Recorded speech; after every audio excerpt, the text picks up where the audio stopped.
Hello, hello, hello, hello, hello, hello, hello, hello, hello, hello. Let me switch scenes. Let me unmute.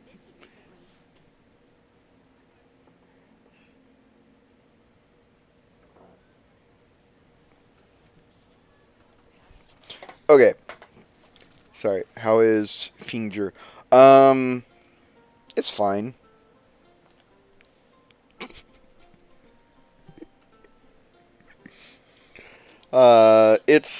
It's not great. Sorry, I'm being harassed in Emmy's Discord. I started a conversation I shouldn't have started. um,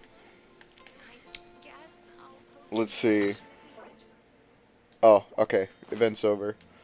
That means there might be a new event. Possibly. Ooh, weekly's reset. Right. Right, right, right, right, right, right, right. Indeed, weeklies have reset. So what do we have to do? Complete domain challenges 15 times. Do 10 leyline deposits. 3... Okay. This one's going to be fairly hard to complete. This is huge, though. 60 points for that.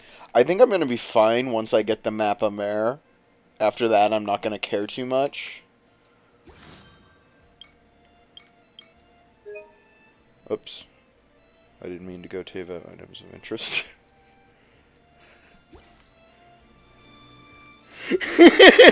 Oh no, Emmy came in.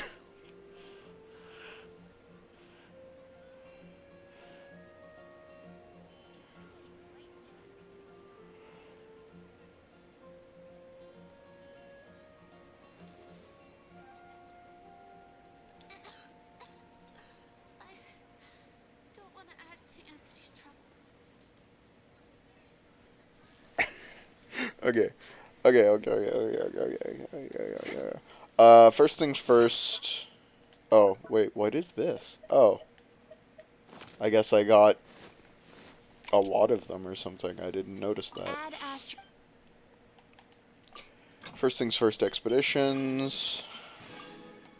I'm gonna recall everyone and then pick new expeditions. Alright, I want Colette on this one. Colette. I don't know why I called her Colette. I've been doing that today.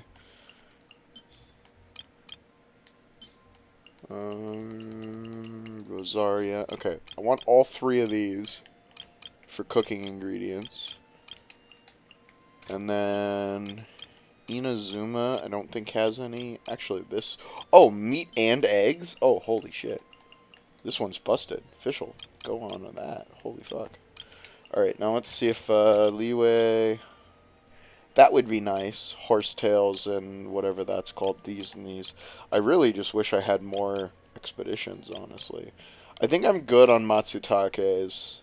I've been just mindlessly doing that one for a really long time.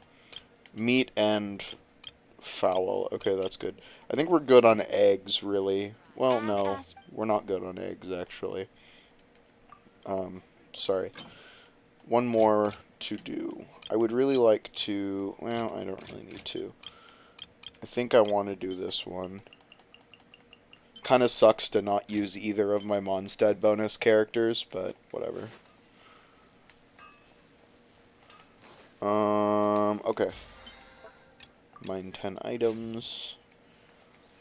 Flora. No, I don't want to touch...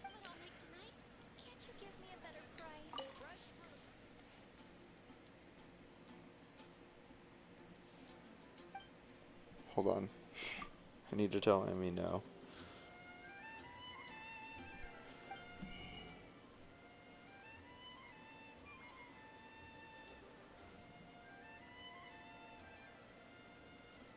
Hold on.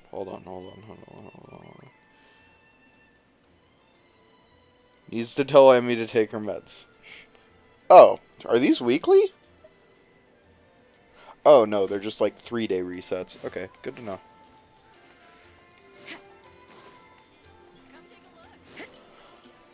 These should have reset, yeah? Yeah. Give me some ham. Give me some jam. Give me some crab, bro, just cuz. I think we're good. Alright.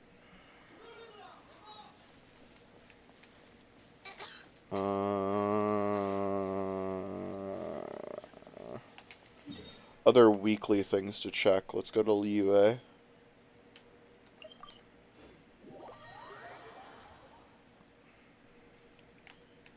Boop. Boop. Boop. Boop. Hey, Mao.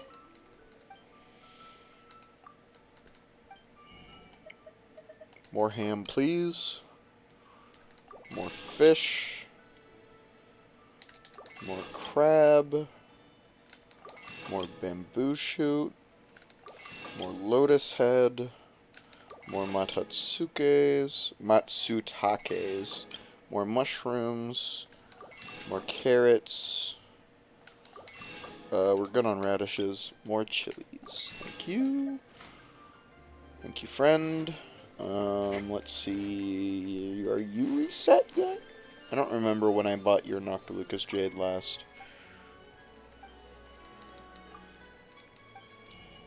Ah, you are reset.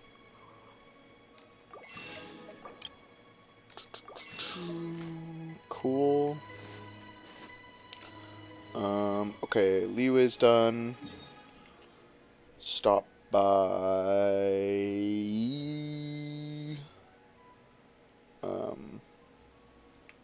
Gandharvaville. I don't know if this guy's reset yet, because he's obviously new content. Hold on, which way is Gandharvaville again? Other way. Ah, yeah, towards the village, that makes sense. Whoop. Can I not warp to that one? Damn.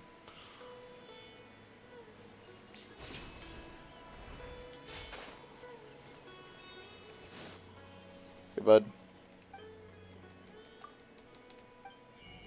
You have reset. Excellent. Oh, some things have reset. Okay. So the meat and fowl is a daily reset. These are 3-day resets. 2-day resets. Okay, good to know. Good to know. Good to know. 3-day resets. Alright. Whoop. Well, I'm warping anyway. I should probably stop by Sumeru City. Should stop by Inazuma as well. I should have stopped by Inazuma last week, but I didn't. But first, since we're here, I want to go to the tavern. Do you sell things? No. Do you sell things? No, you don't even speak.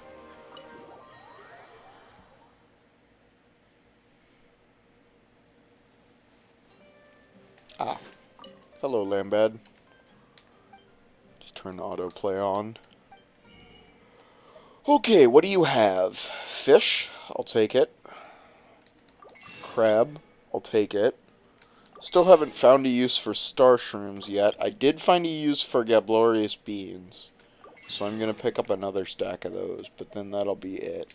I think I'm still going to buy star shrooms. And I think we're good on everything else. Yeah. Yeah. Okay. So...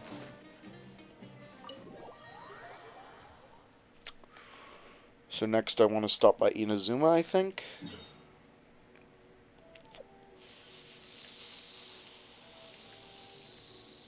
Yeah, let's stop at Inazuma. Although I could stop by Port Ormos. I didn't find any vendors in Port Ormos. Oh, I have a daily in Inazuma. Good to know. I have 3 dailies in Inazuma. Good thing I checked that I need to go to Inazuma.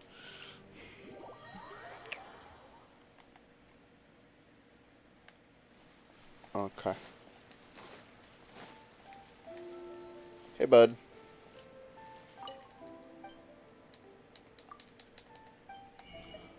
Fish. Crab. That it? Give me some seagrass. I think I saw it in a recipe.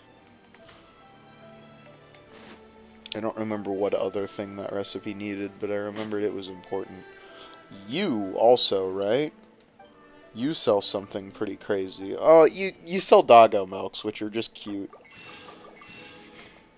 Because they remind me of the Shogun. They remind me of her. What do you sell? I guess I don't get anything. Rip. Allergic to beans. Okay. I think that's good on Inazuma, so let's do dailies while we're here.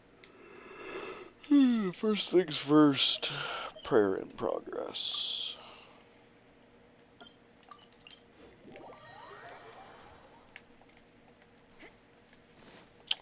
just draw a thingy while I'm here.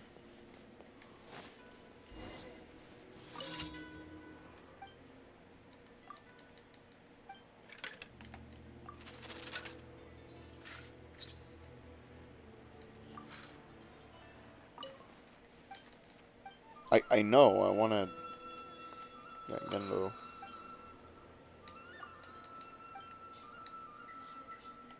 Whoop, whoop, whoop. Hello?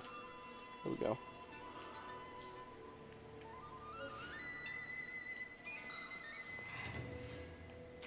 Alright. What's my fortune?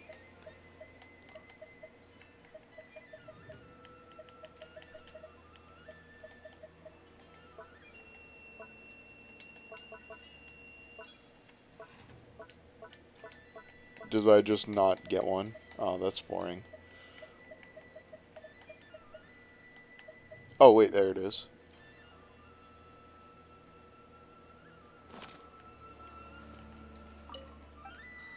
And then I give it to her. No. What? It's pretty sure I give it to her. Okay, whatever.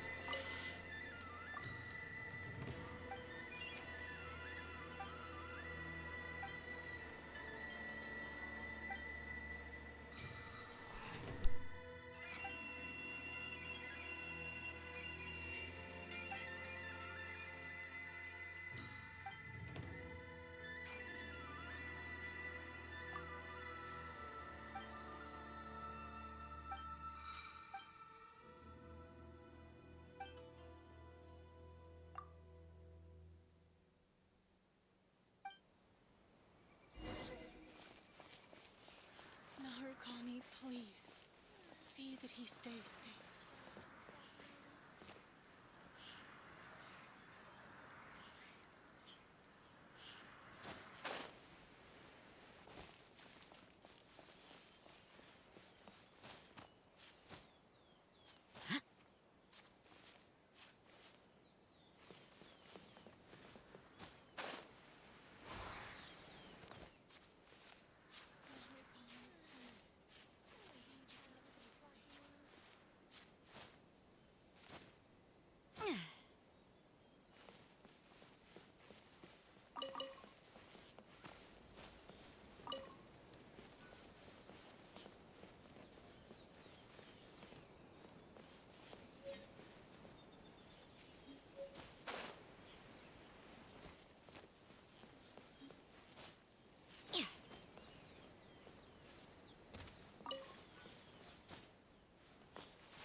suppose it wasn't too much trouble.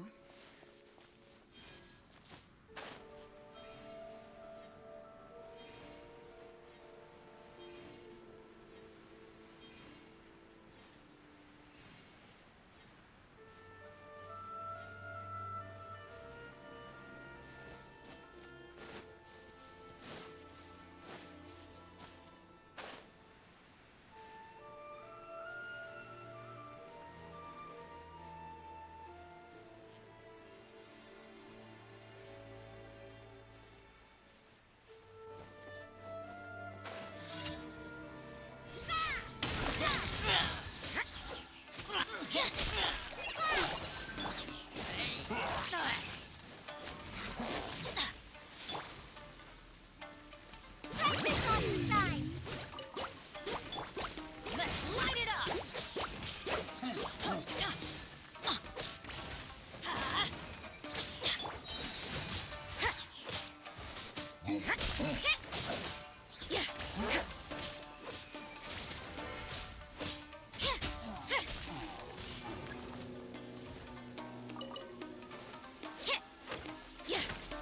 Judgment!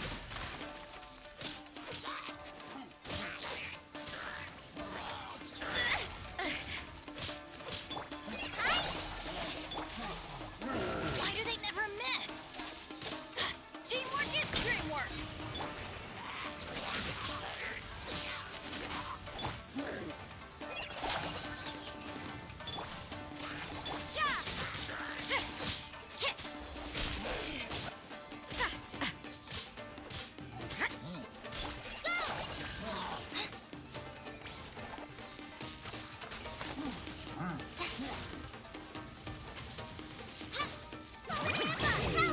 Let's light it up!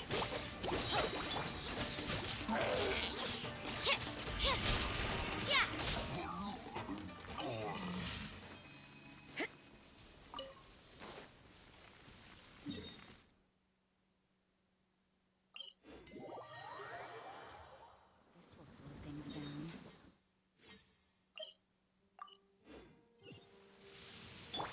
Let the show begin.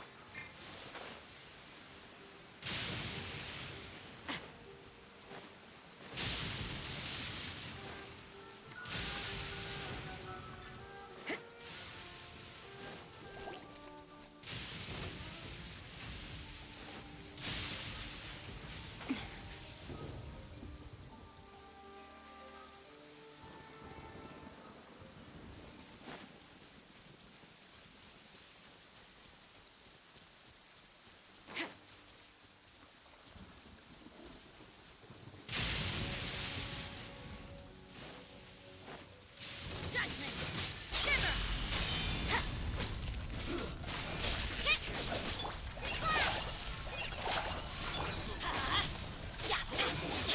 You can't run! Right. Judgment! Yes. This is it.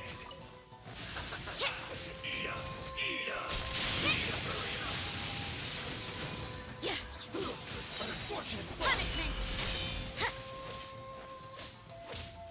You can't run! Let's light it up! Shouldn't get careless. Let's move. Let's light it up!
Okay, that's that. Head back to Mondstadt, I suppose, since I'm here.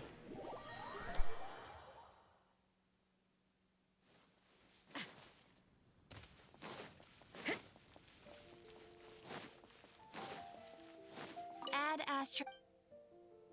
Thank you for How we doing on gems? 170, huh? Gonna need, what? 640 to pull? Yeah? Yeah. Xing Chu, my beloved. Where are you, buddy?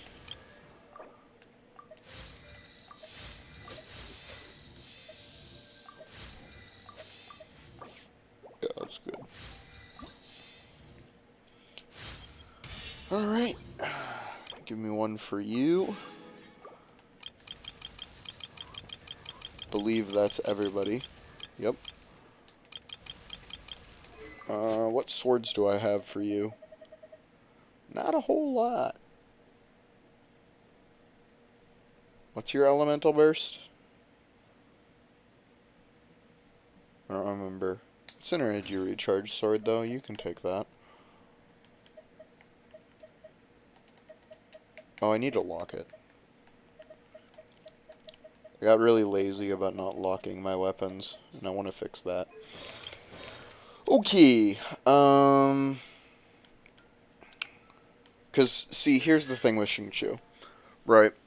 If I put him on my team, he's a good healer that is able to combo with Rosaria really well. So he kind of replaces both Bennett as a sword user and Barbara as a healer, which frees up a team slot for me to use someone else. Not that I think I'll do that. I really like rolling double healer, but, you know, it is something to think about if I need more damage, especially. I can bring in a second character, or a fourth character, I guess, a different fourth, instead of rocking double heal. So I kind of want to start working on him a little bit. Not a lot, because my Hydro stuff is still going to her, but is still going to Barbara. But because I need to ascend her. I wonder when I'll be as tall as my big sister. Once I do ascend her, though, I get another fate, which is nice. Sorry, dog barking outside. Bennett. Kale, are you ready yet? Not even close. Alright, well, let's go get an ascension material for Kale. Oh my god, dog, shut up.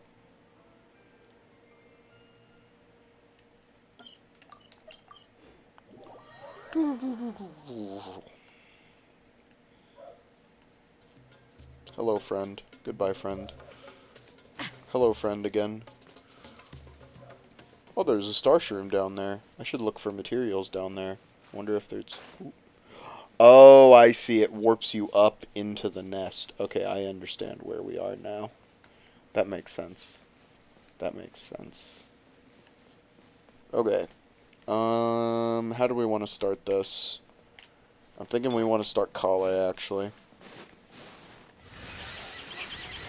Throw down this bad boy, throw down this bad boy, throw down this bad boy, throw down this bad boy.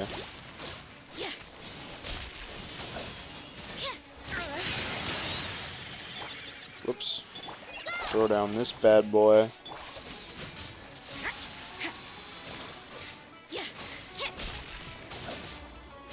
Let's dance.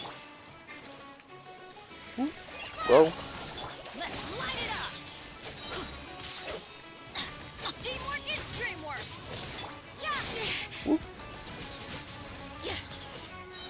Sorry that you got absolutely roasted, Rosaria. You came in at a really bad time. Whoa.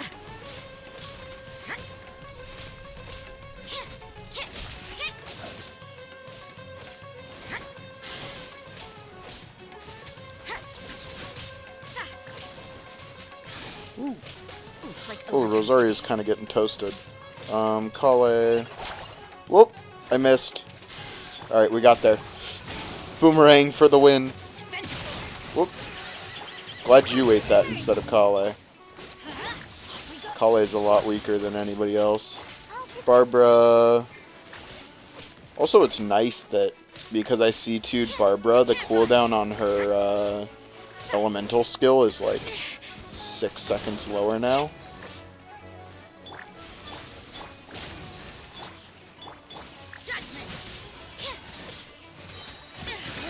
I think I'm gonna have to ult with Barbara. Actually, I think I might just feed Rosaria real quick here. Yeah, I'm gonna do that. I don't need to waste an ult right now.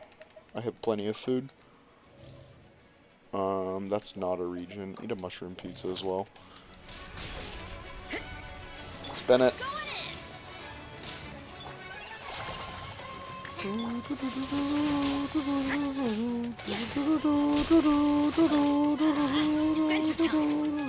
Oh, if you destroy the eggs before they spawn good to know. You can destroy the eggs before they spawn a slime, and it won't spawn one. Good to know. Man, I really wish there was an interaction for Dendro and Cryo. That would make this team comp so much stronger. It's already pretty fucking sick. That's the thing about taking off, Oh! You know what I could do? Hold on, I'm having a brain blast and so Rosaria is dying. You know what I could do for team comp if I build Xingqiu is... I'm just running around while Rosaria heals up a bit. Is... run... Xinyan. And then I would have a Claymore user and a Fire user. I really want Daya, but I don't think she's had a banner yet. I don't know. I haven't been playing. Okay.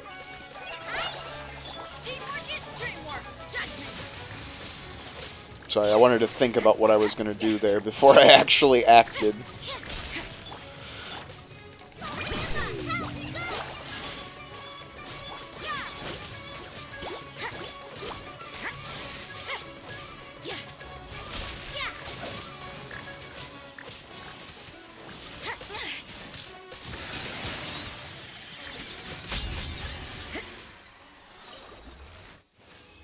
Whoo! What do we get?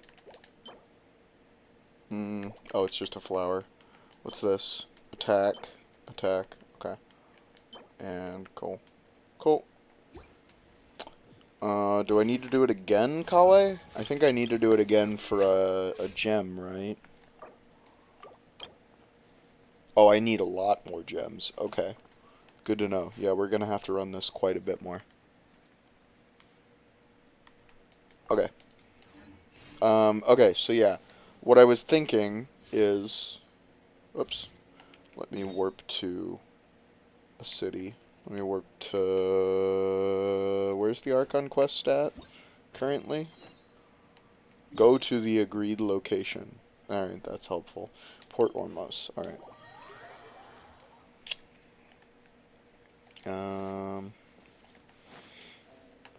Okay.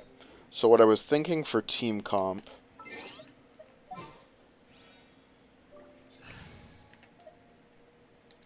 Okay, so let's say we take him out, right? And then I'd put her in, so that I have a Claymore user and Fire again. So that, see, I'm not going to keep this like this. Actually, let's use a different party setup. So first party, okay, second party would be Rosaria, Make sure to keep up. Xingqiu, Chivalry will never die. and then, where's, what's his face? What's her face? Kale. Everything's ready. Let's And go. then Xingyan. Oh yeah, rock on! See, this is what I'm thinking for the squad. Although I really should use, I don't know. What is, can I look at her details? I can. Nice. So, what does she actually do? Oh, she's a boring Claymore user.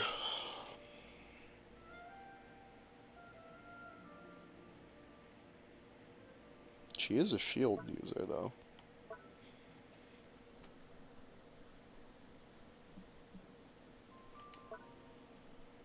Yeah, I don't think I want to use her that much.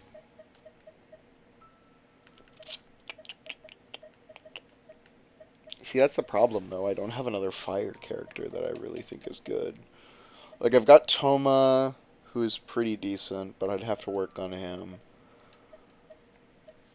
I mean, there's nothing wrong with rolling 2 sword characters either. I just really want a great sword character. This is why I want Dea. I want Dea so bad. Okay.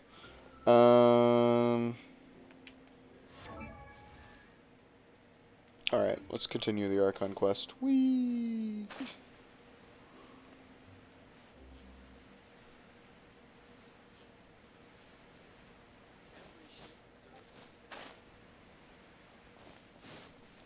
Have to go fight a bunch of dudes who stole our divine knowledge capsule.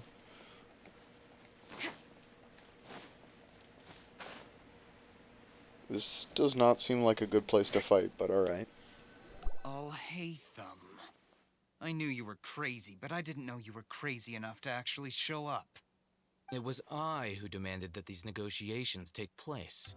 I was more worried that you might go back on your promise. But to your credit, it appears that you're sticking to your word. This is turning into quite an occasion. I also brought some backup. I assume you don't mind. Backup? Aren't you the brat from the restaurant the other day? You've come to support this lunatic because he helped you out? Fine, your funeral. I'm not going to mince my words. Once we're done with you, you'll be nothing more than fish food. Get 'em, boys!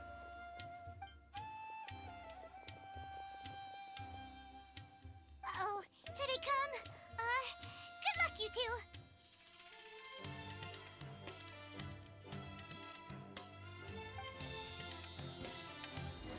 That's close enough.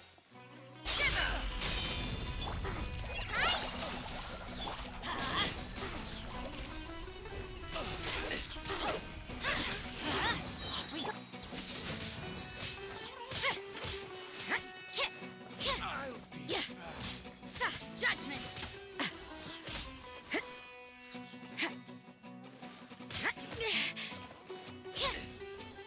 Following order. Everybody stand back!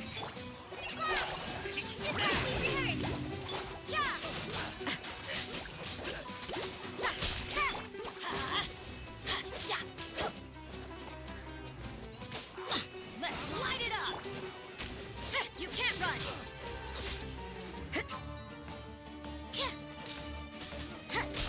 Judgment!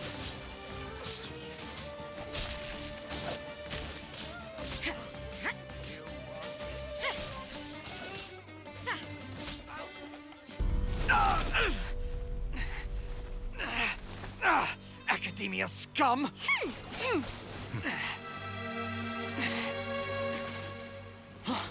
Boss! Finally! Did you use it? Great! Now we can...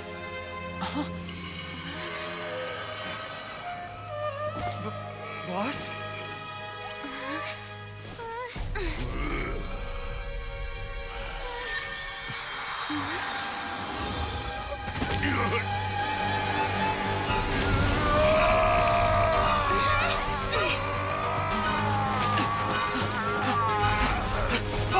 Boss! What's wrong? What happened to him? We have to cut his Akasha connection, now.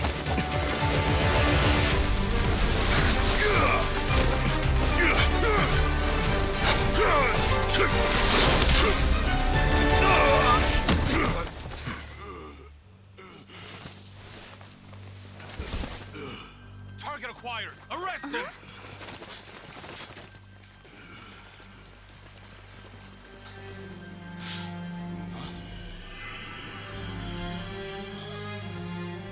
Do not impede our work. Is that understood, Alhaitham? Of course. I was only trying to help. Take him away!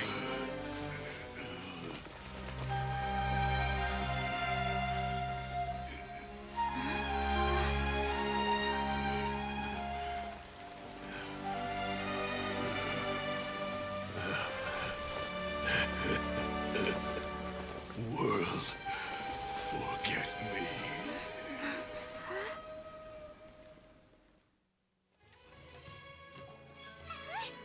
What in Tibet just happened? It's like that big guy suddenly lost his mind. It looks like he used the Divine Knowledge Capsule. You mean the Divine Knowledge Capsule did that to him?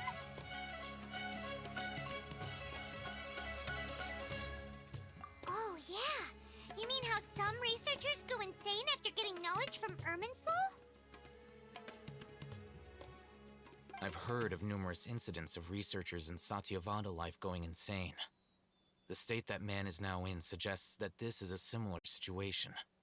This Divine Knowledge Capsule does appear to be linked to the gods, but beyond that, it doesn't seem anything like the rumors suggest. Possessing it doesn't grant you divine wisdom or power. Did you hear what he said? World, forget me. What could that possibly mean? Okay, so this is gonna sound crazy. Yeah. If the mantra took him away, then that means the Academia got the Divine Knowledge Capsule back too. What a shame. We were so close. Still, Paimon didn't expect the Divine Knowledge Capsule would be so dangerous.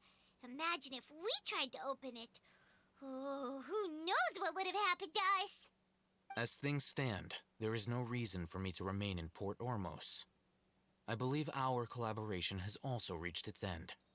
Oh, we were so busy trying to find the Divine Knowledge Capsule that Paimon forgot to ask you something. Since you're a member of the Academia, do you have any idea how we can Watch, go he's about just gonna be meeting like, oh yeah, that's me. Kusanali? Truthfully, I don't. Lesser Lord Kusanali appears to exist outside of Sumeru's entire administration. Most of the time, you wouldn't know she exists at all. Moreover, since the Academia possesses the Akasha, a symbol of our deity's wisdom, scholars have no reason to desire to make contact with the deity herself anyway. Everything about Lesser Lord Kusanali is such a mystery. I'm heading back to the Academia. How about you two? It's almost the day of the Sub-Zeros Festival. Maybe we should head back too. We've been rushed off our feet over the past few days, so maybe a little rest and relaxation will do us good.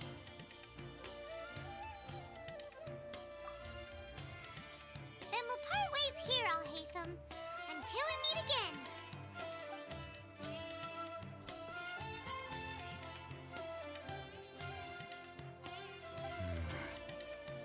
Now, do I deal with this thing first?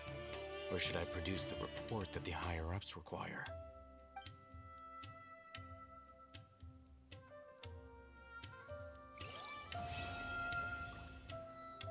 That's Act 1.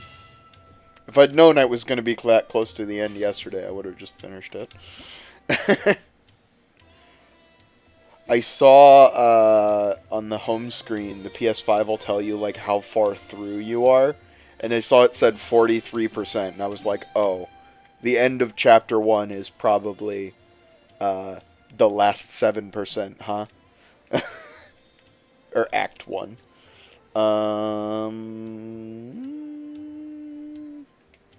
I would really like to spend some of this resin.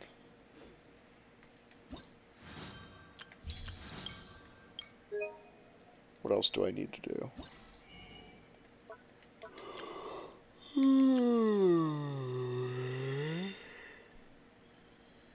I still don't know what the parametric transformer is.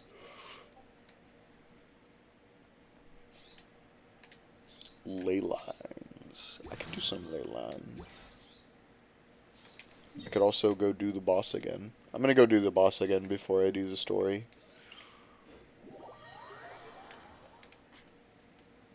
Hey, bud. I know, I just kicked your ass. Listen, Kale really needs shards. Can you be a deer and drop like 14 for me? Thank you.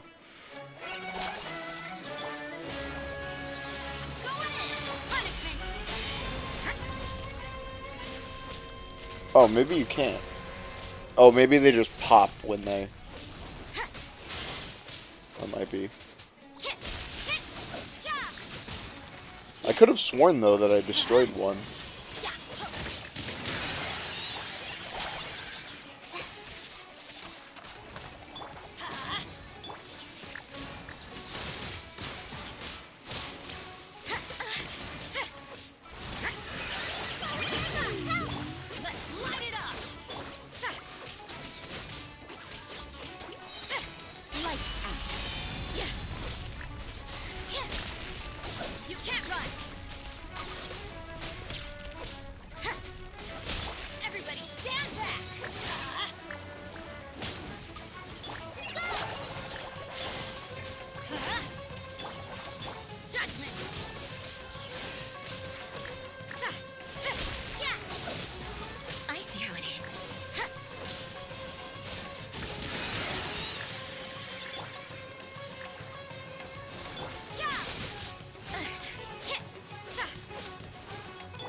Whoops.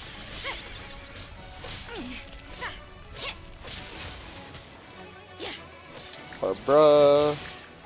Barbara.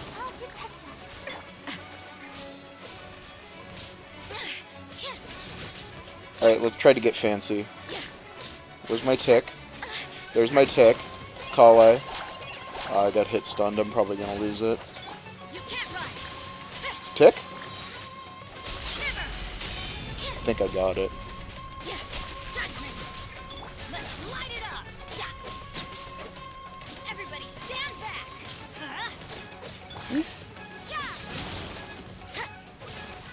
Whoop. Oh, sorry, Kale. She just like instantly got deleted, man. I thought I saw an opening and I did not. What? Battery level low. It should be plugged in. It is plugged in. Shut up.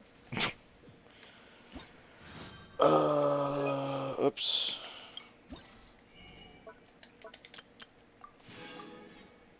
$310. So if I complete 15 domain challenges in total, I get 60, and if I use 660 original resin, that'll be 40 more. So that'll be the book. Just doing these two. Easy.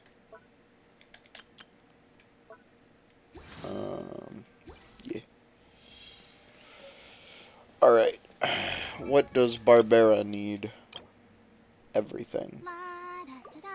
Sigh. Let's go do Barbara. Hold on.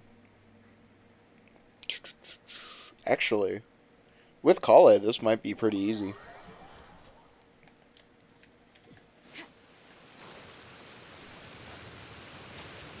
Speaking of Barbara, hello Barbara. Please heal Kale. Thank you.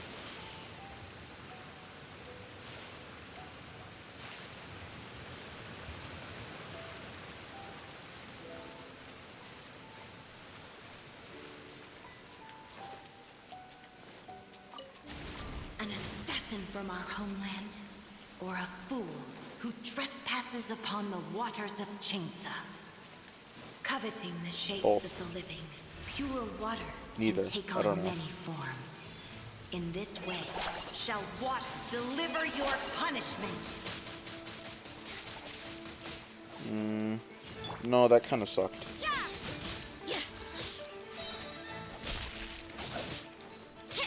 No offense, Kale, you're just super weak because you're only level 50. Whee! Go ahead and take these crabbies out. Power of water is its ability to take any shape.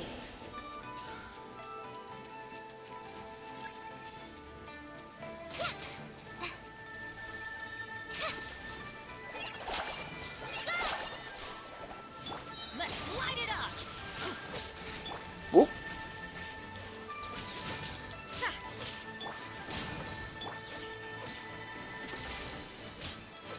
You can't run.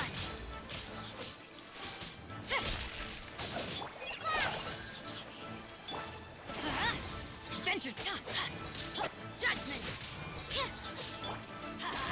Without solid ground, Kale really terrestrial increases my creatures DPS become between simply Bloom and powerless.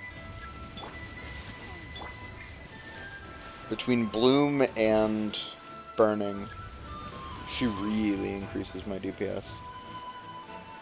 Come on, buddy. The power of water is its ability to take any shape. What we got? Squirrels and a frog. Alright. No big deal. Ow, that kind of hurt. Alright. The show begins. Going in. Punishment.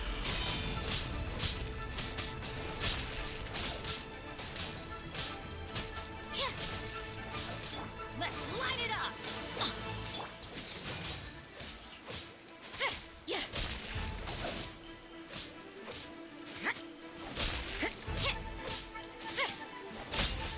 One who is ignorant of water's treasures fails also to comprehend its horrors. Crabs, birds. Let's do crabs first. And just let birds fuck me up.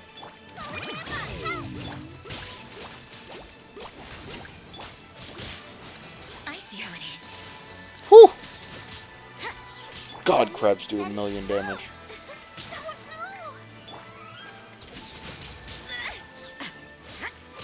Crabs and birds is such a shitty combination, man. Fucking birds.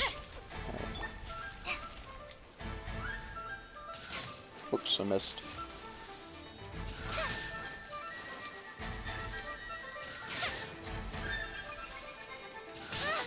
Fuck. She does no fucking damage. Unlike Fischl. Fuck! Oh, I hate this shit. Okay, there's one down.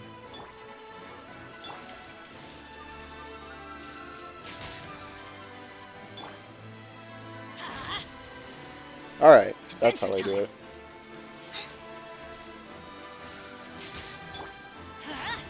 Okay. That's doable.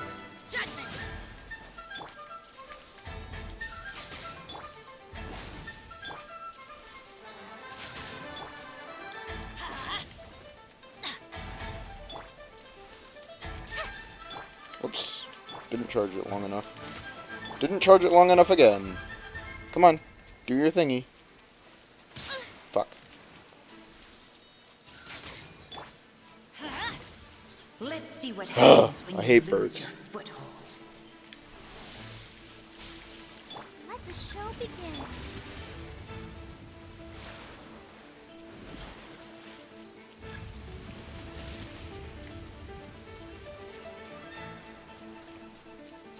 The power of water is its ability to take any shape.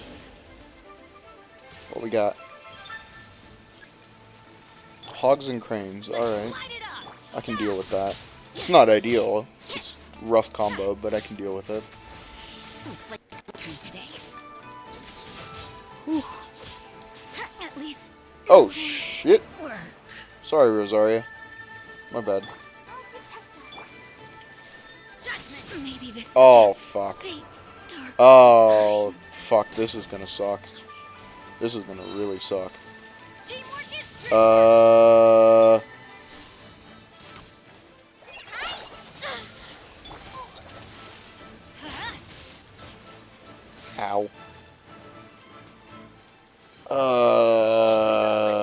90 seconds? Okay. What we got here? Let's try this. No.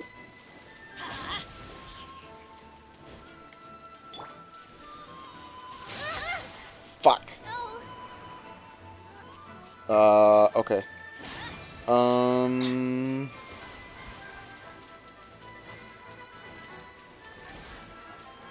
God, this sucks. God, this sucks. I hate boars so much. Holy shit. I'm just gonna dodge until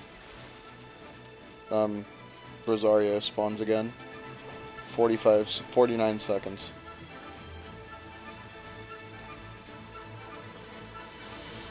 Off we go. You guys aren't healing. Adventure So time. maybe I should hit the cranes Adventure first. time. Everybody stand back. Yeah, the cranes have way less HP. I should be attacking cranes. Why do they never miss? Fuck off, guys! Holy shit. Ah, shit. Just watch. Shit. Fuck. There goes Bennett.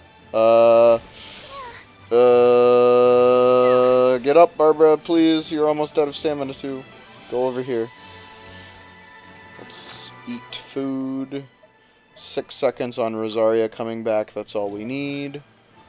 Go, Barbara, go! 4 seconds. Alright, let's try to corral these bitches. Go, Barbara, go! Alright. Nope! Okay. Mondstadt hash browns. Eat 'em up, Rosaria. You can't run. Let's get rid of these motherfuckers.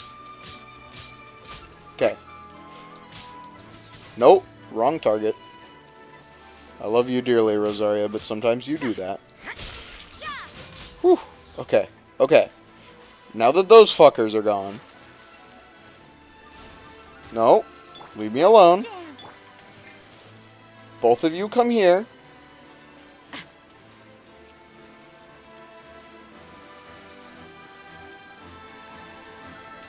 Yup. Yup. Yup. Yup. Yup. Yup. Yup. Yup. No. Yup. Yup. Yup. Yup. Yup. Judgment. Fuck. You can't run. There we go. Okay. Hey. As long as rain falls and rivers flow, water will exist forever. Good, I got 3 out of that. Made it worthwhile. HP, not worth it. Okay. What we got? 43 resin left. Okay. Gonna warp to Sumeru City. In a sec. I'm going to first warp. Actually, warp nowhere because this is a safe area. These are still on cooldown, even out of combat, huh? That really sucks. Okay. So I need 6 I more. wonder when I'll be as tall as my Yep, yep. Tall as your big sister. Yep, yep.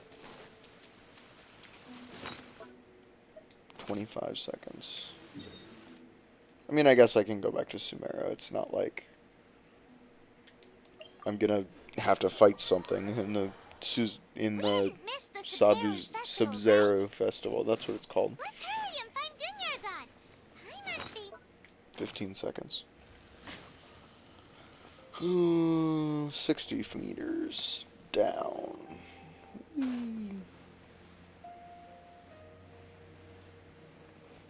Nope.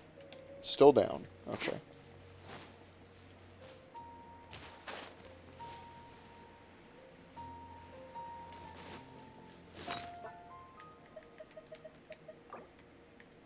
Let's get Bennett up first. I'll protect us. Off we go.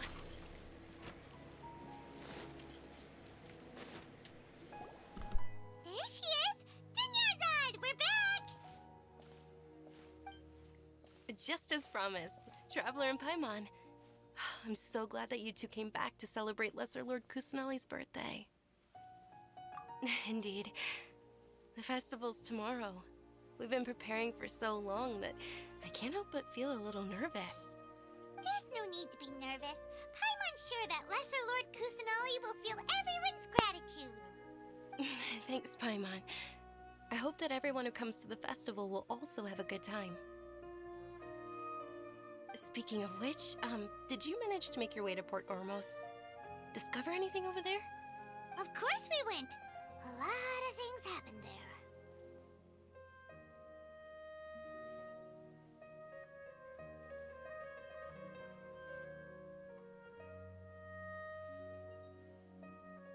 I see. Sounds like you two had another exciting adventure. If there is another chance, I would love to join. My lady, if you went to Port Ormos in your current state, we'd both be in for a lifetime of trouble.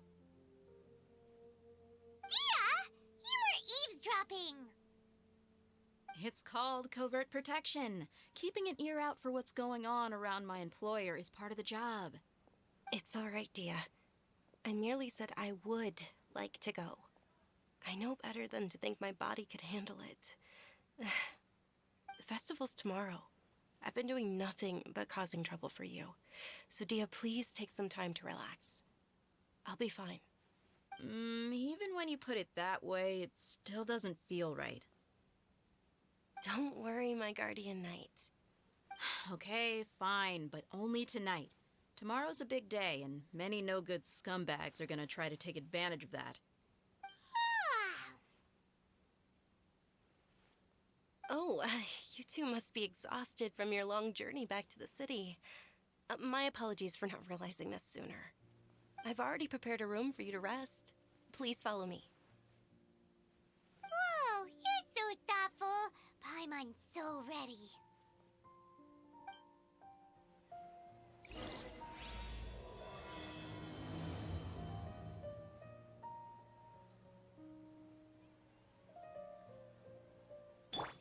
Let the show begin.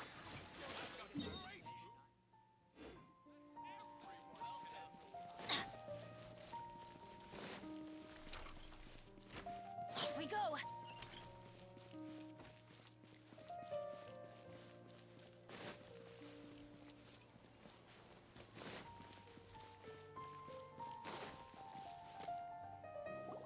Here we are. It's also fairly close to where I've been staying. It looks really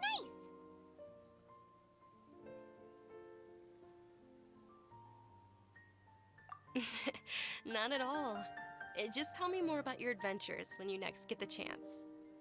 That's Paimon's specialty. Paimon can tell you stories next time. Oh, if you don't mind, how about we all walk around together tomorrow? All of my friends will be working the festival, and Dia is still insisting on her covert protection. Yeah. It'll be pretty hard to relax and enjoy the festival if Dia's constantly hovering over you, right? Then let's meet at the nearby bazaar first thing tomorrow morning. Have a great night. It's a deal. Good night, Dunyarzad. I may be too excited to fall asleep tonight. See you tomorrow. Paimon's starting to really look forward to the Sub-Zero festival, too. Will there be lots of yummy food? Oh, no. Thinking about food is just gonna keep Paimon up all night. The earlier we sleep, the better. Let's go inside, traveler.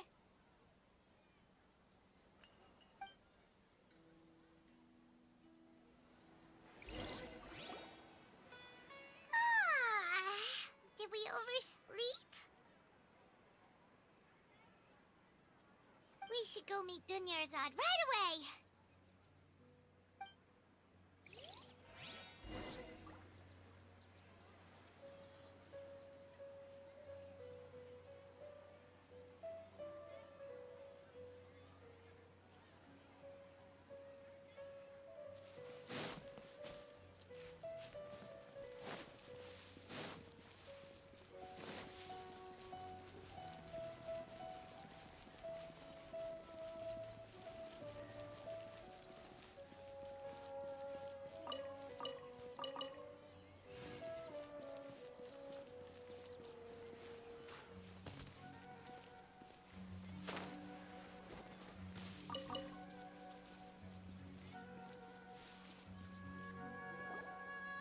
Traveler, Paimon, I've been waiting for you two. Good morning, Dunyarzad. We must have overslept a little bit. Not at all. I arrived early. Today is finally here. I must cherish every moment as if it were gold. You've worked so hard for this day. You gotta enjoy it to the fullest. You know it. It's just that, as expected, I had some trouble falling asleep last night. I'm hoping my body won't be too much of an issue today. Well, shall we? Let's start with the stalls over there. Many vendors came out of the blue to support the event, and they insisted on covering costs themselves. Let's go give them some business. They paid for everything out of pocket? Oh, sounds like they're not in this just for the Mora. They all said that contributing to a lively festival atmosphere is more important than money. Especially since we don't often get to celebrate Lesser Lord Kusanali's birthday. Ooh, they're selling food over that way! This is a stall offering foods from the Haft Mewa feast. Oh, you could tell straight away. I thought most people nowadays wouldn't know. Mushrooms, flowers, and all kind of fruit? It's all vegetarian stuff. Oh, Paimon's a little disappointed. So, what's the Haft Mewa feast you mentioned just now? It's another Sub-Zero's festival tradition. People used to set their tables with 7 different foods. Generally speaking, the most common selections were foods like Rukushifa mushrooms, lunar lotuses, Sumera roses, sunsetias, kapulatas, hara fruits, and zaytun peaches. So, the Sub-Zero festival is a vegetarian holiday? You don't have to be a vegetarian to enjoy the spread. We just use the 7 foods to symbolize the 7 virtues of the Dendro Archon. Wait, but if that's the case, if Sumero uses vegetarian food to represent the Dendro Archon, then wouldn't the Pyro Archon's festival be full of food like roasted fowl, juicy meatballs, grilled steak? Oh, Traveler, we have to go to Natlan as soon as possible! I hope your wish comes true one day, Paimon. Thanks! Alright, how about we also check out some of these other stalls?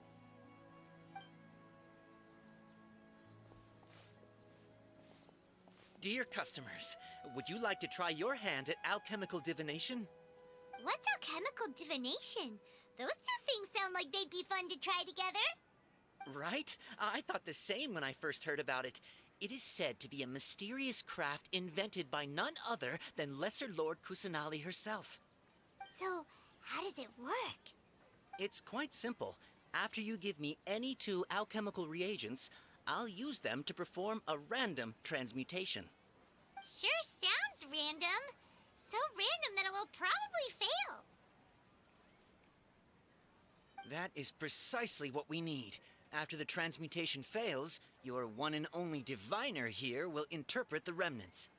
Well, according to Lesser Lord Kusanali, everything is interconnected, and all that occurs can be traced back to fate. You could say this is a pearl of old wisdom. Why does everything sound so much more credible when Dunyarzad says it? Are you guys working together? So that's the true wisdom behind it. This young lady sure knows her stuff. So, how about it? Want to give it a try?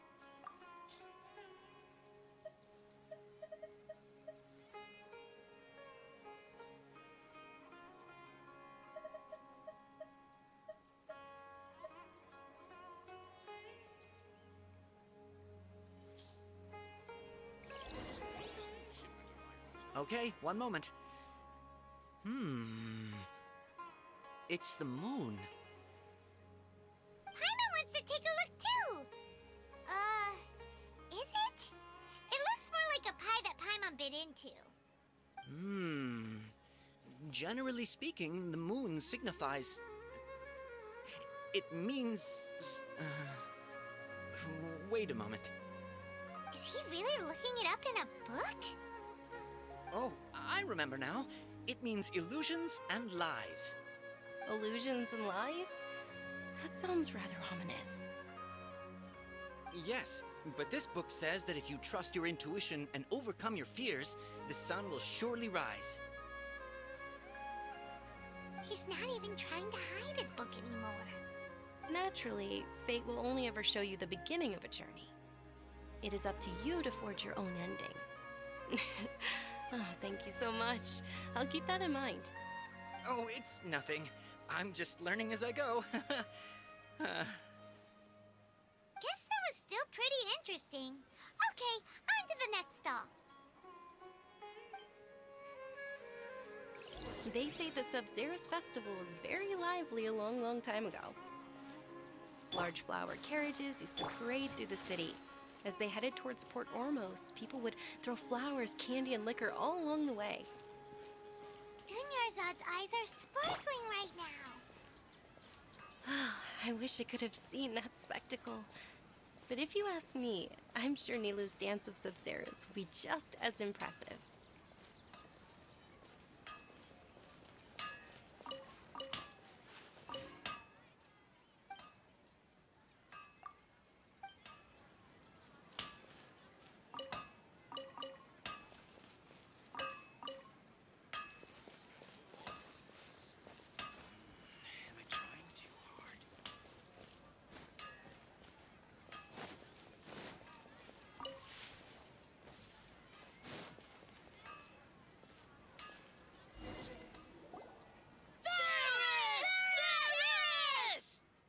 Attention! Soldiers, fall into formation if you want any Yalda candies.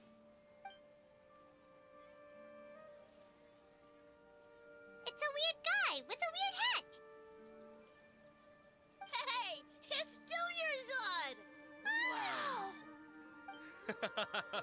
Miss Dunyarzad, the children love you even more than the Yalda candies. In the few short days it took to prepare for the Sub-Zerus festival, the children have all grown very fond of you.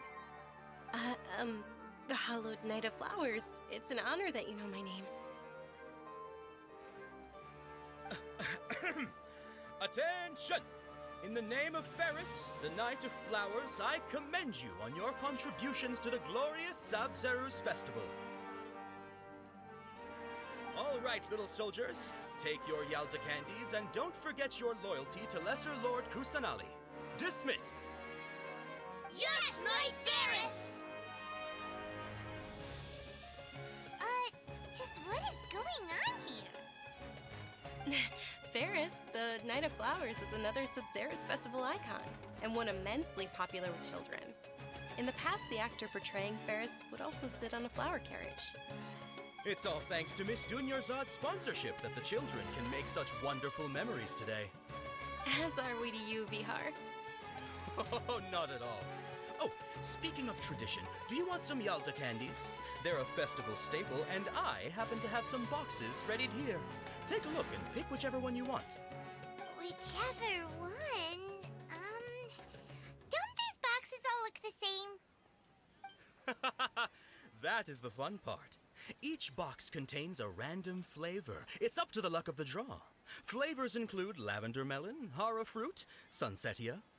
Ooh, those all sound pretty good. And there's also lizard tail and oni kabuto. Huh?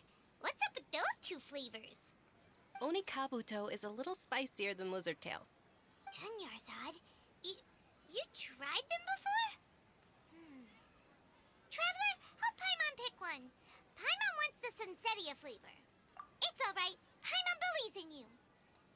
I also believe in your intuition. Great! These boxes of candy are numbered 1 to 5 from left to right. Which one do you want?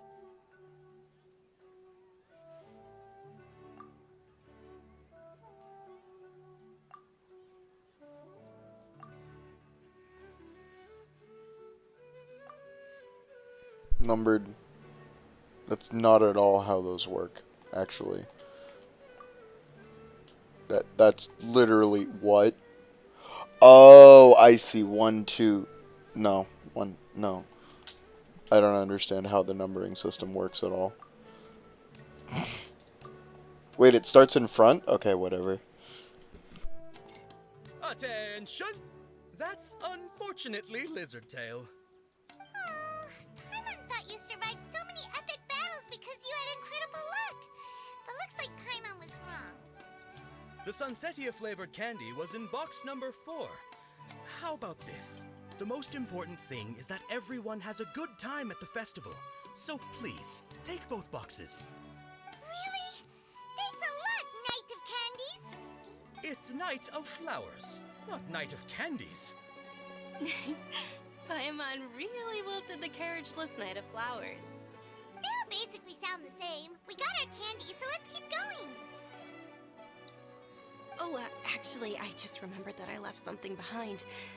Since you're here, can you come with me to get it? Dunyarzad, you probably forgot because you're so excited about the Sub-Zero's festival. How embarrassing.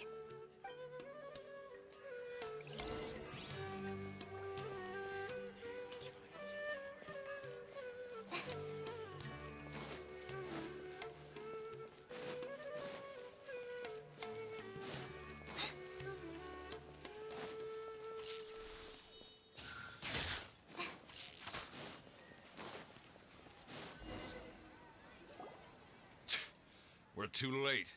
Who knew the little lady was such an early riser? I know, right?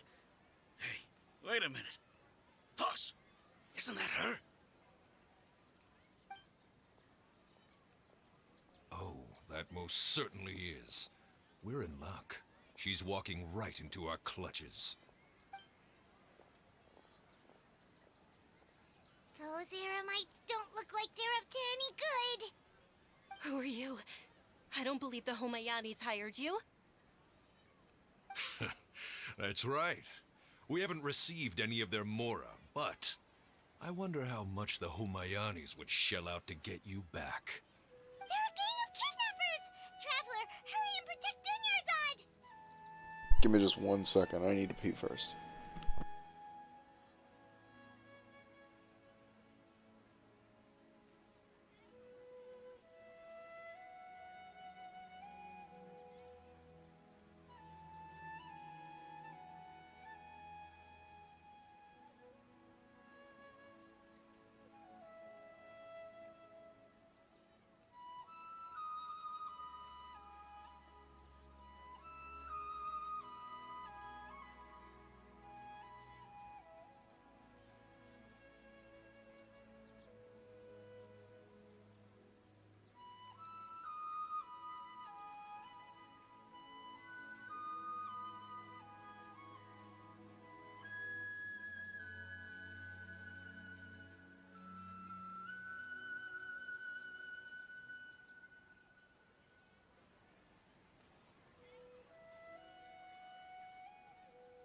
Hey, did you scumbags even consider that the Homayanis might have hired a merc that outclasses you?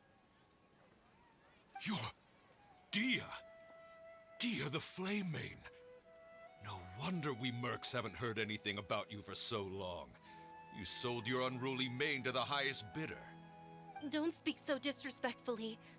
My family started working with her as gratitude for her past kindness to us. Don't worry about it, my lady. Just some friendly banter between mercs. One punch and those rabid dogs will expose themselves for what they really are. Aren't your claws all dull by now? Don't get too cocky!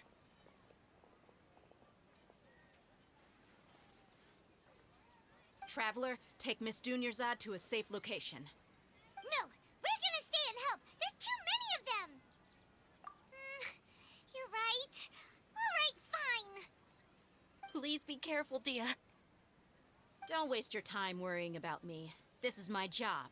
Look out for yourself. After I've wiped the floor with them, I'll go find you all.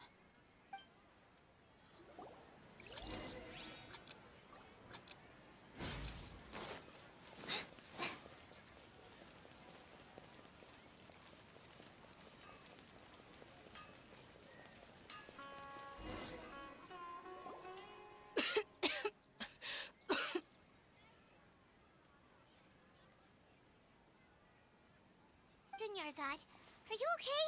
You look a little pale. Are you in shock? I'm fine. My body always reacts like this whenever I exert myself too much. You sure you're okay? I'll be fine after some rest. I'm more worried about Dia. After all, none of this would have happened if I hadn't insisted on coming out today.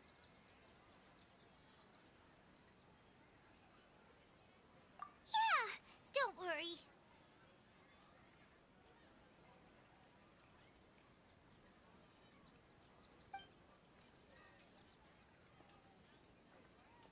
My lady, Traveler, found ya. Dia! You took care of them so fast! Any more of them? Or rather, did anyone follow you?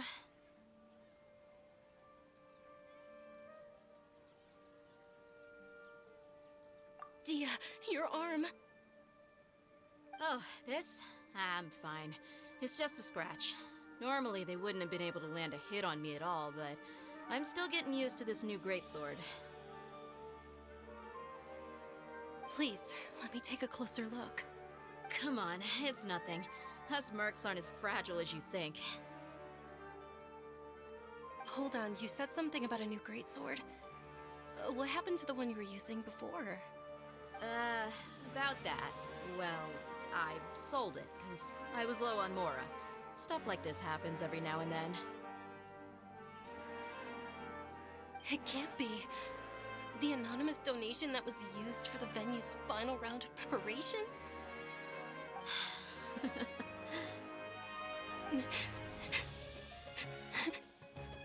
Hey, Miss Dunyarzad, I wasn't trying to make you cry.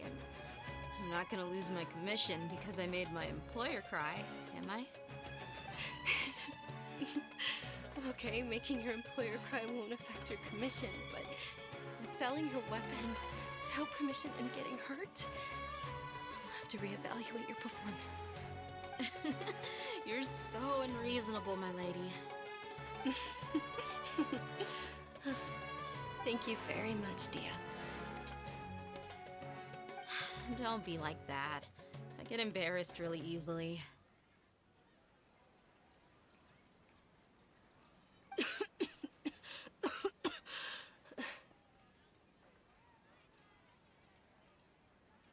Are you feeling unwell again, Dunyarzad?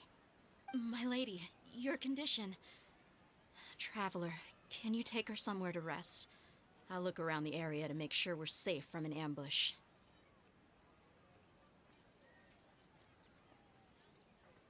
Truly, I'm sorry for the trouble, everyone.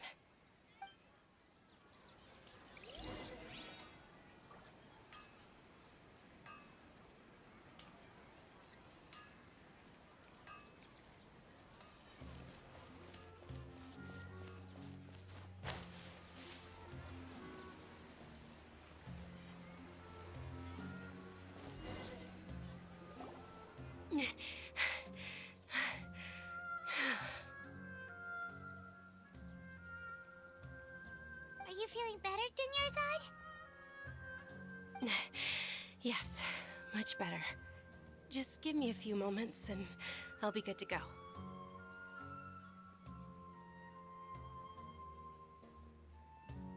I didn't realize you were concerned about it.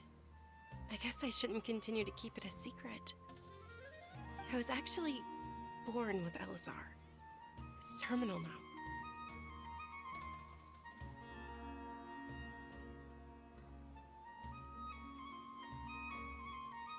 Can't believe it's Elazar! Oh, you've already heard of Elazar. In that case, you probably know about its severity. Sumeru's current medical advancements still haven't been able to find a cure. The disease's progression can only be delayed through environmental therapy. Dunyarzad. There's no need to be sad. I've always lived with Elazar and I came to terms with it a long time ago. Compared to the simple fact that I'm afflicted with this, its effects on my life have been much more painful. I know that my family loves me dearly.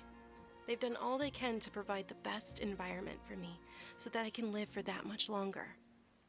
However, I know I will one day succumb to this.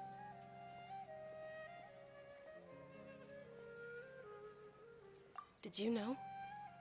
Before I ran away from home this time, The world outside of my home didn't even know that I existed. Since I was a child, all I could do was sit on my bed and stare at everything outside of my window. I'm sure my family's worried and disappointed in me for running away, but I just didn't want to have any regrets. I wanted to meet other people. To me, there's nothing more beautiful than being able to meet and speak with others. Not to mention the incredible time spent preparing for the festival. The joy on everyone's faces here, and all the support I've received from friends like Dia. This way, when my final day does arrive, it will be less sorrowful. At the very least, many people will remember that I once existed in this world, right?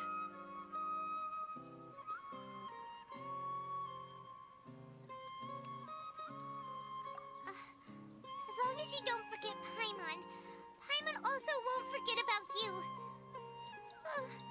No, even if you forget Paimon, Paimon will still remember you. Thank you two so much. I apologize for the depressing conversation. This is out of character for me. To be honest, Lesser Lord Kusanali gave me the courage to do all of this. If it weren't for her encouragement, I wouldn't have taken that first step. Thanks. There will always be frustrations in life, but I know that the point of living is not to leave behind any regrets.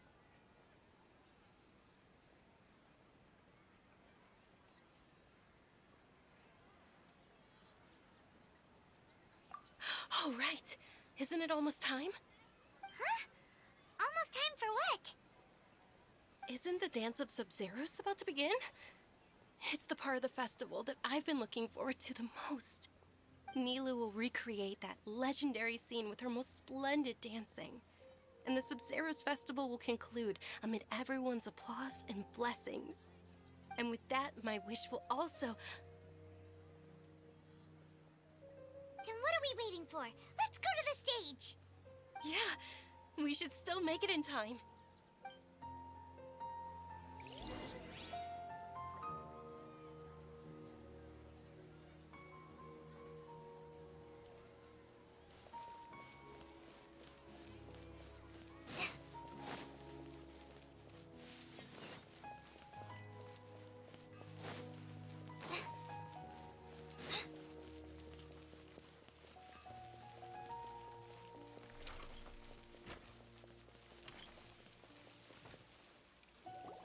Were you not aware that the law prohibits this type of performance from taking place without prior permission? Over there! Someone's yelling at Nilou! I think I just saw the Academia's Grand Sage. Why is he here in person? But the Dance of Sabzeruz is one of the key parts of the Sabzeruz Festival. If we can't perform it... The Sabzeruz Festival. The law also prohibits the private hosting of large-scale religious festivals. Only the Academia can host such an event. If you continue to resist, we will have to order an investigation into every single event organizer. The Grand Sage has already granted you much leniency. I advise that you exercise tact. How did things turn out like this? The Academia was originally responsible for the Sabzeruz Festival, but they failed this responsibility for many years. I need to speak with them. This is a hard pill to swallow, but you're right. Things would only get worse. Art, dance. Aren't you ashamed of pursuing such frivolous and meaningless activities in this land of knowledge and reason?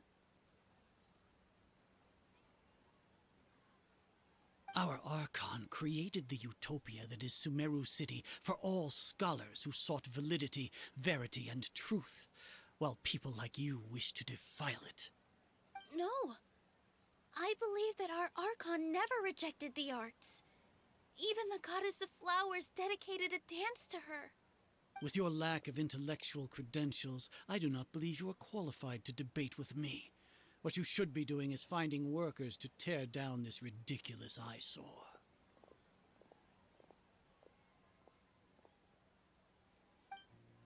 When we return, Have the scribe draft an ordinance before the next Nyargarbaha Day that prohibits public art performances.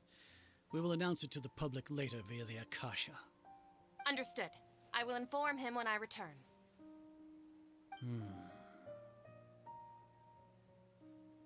The Sub-Zeru's Festival. Go celebrate the birth of that god to your heart's content. Nilou, are you okay? Oh, Dunyarzad. You all saw that just now? The Grand Sage ordered us to stop the performance. Yeah. Let's go somewhere the Academia can't find us and perform there. But how do we let everyone know? And what about the atmosphere and the stage? Or we could get people to block them off so they can't interrupt the performance. No. They just threatened to investigate the organizers. If we were caught... Nilou, it's alright. Don't worry about it. But you've been looking forward to the Dance of Sub-Zero so much. And I know how important this festival is to you. I don't want you to have any regrets. It's okay.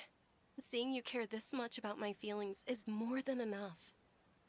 It would be too risky to continue the Sub-Zero's festival at this point. I don't want to get everyone in trouble. If you say so. But you can sneak out for the next Sub-Zero's festival, right? We'll make sure the next one is a smashing success. The next one. Yes. Okay.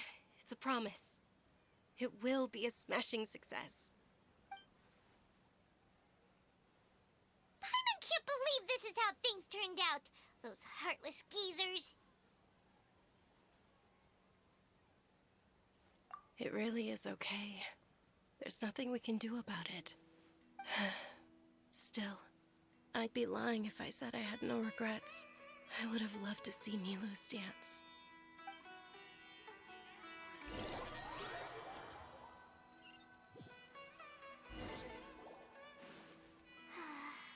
A lot happened today. It's a shame the festival ended the way it did. Nilou and Dunyarzad promised to make the next Sub-Zero's festival a success, but Dunyarzad is running out of time.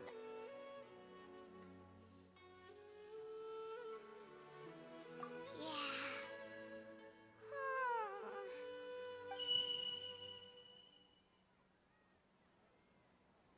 All connections have been secured to construct the most stable framework possible.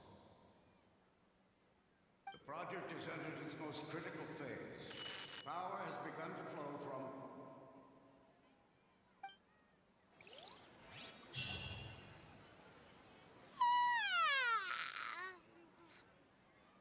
Oh, we're gonna be late! It's all because you wouldn't get out of bed! We should go meet Dunyarzad right away!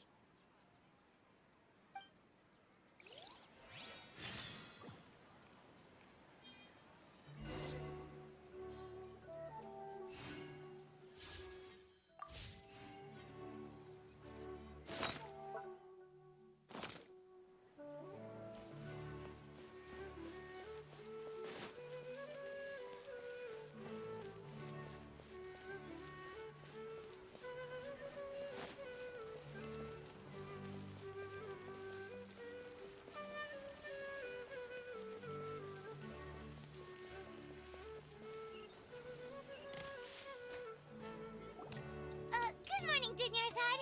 Sorry we're late. Not at all. I arrived early. You seem kinda tired. Did you not get enough sleep? I'm doing well. There's no need to worry. Shall we go? Let's start with the stalls over there. Sure! Traveler? Why are you just standing there? Let's get going!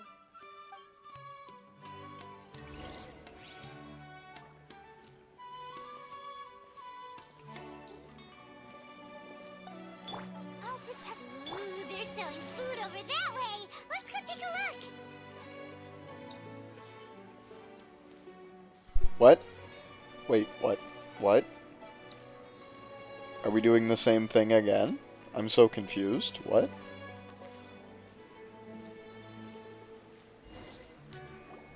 This is a stall offering foods from the Haftmewa feast.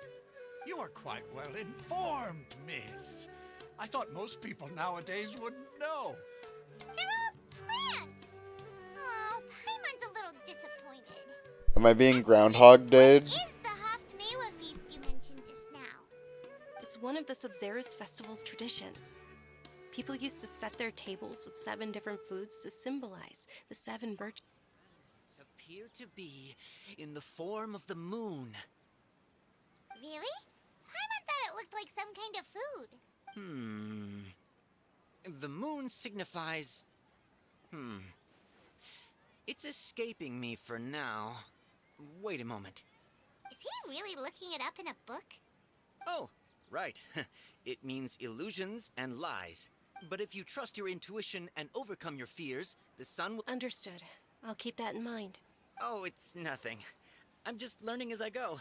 Guess that was still pretty interesting. Okay, on to the next stop. So, where to next? Let's dance.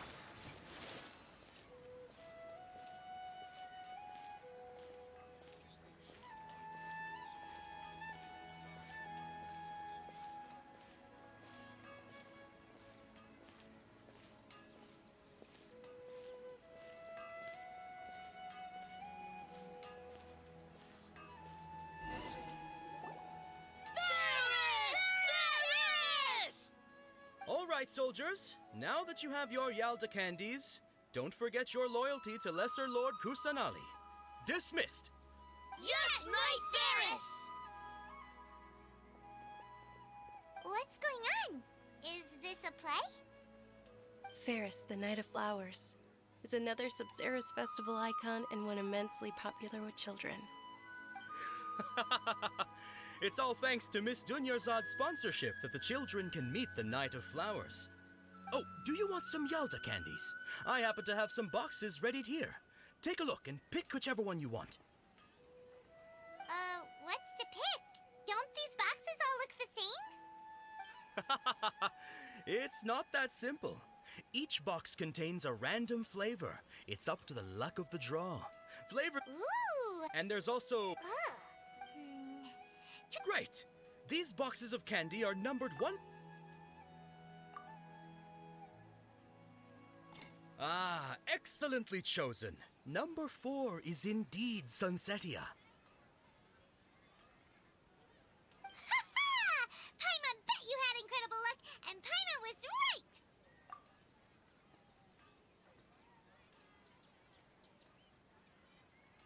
Huh? How's that possible? It's obviously random. Maybe we didn't sleep very well last night. Or maybe we slept too much.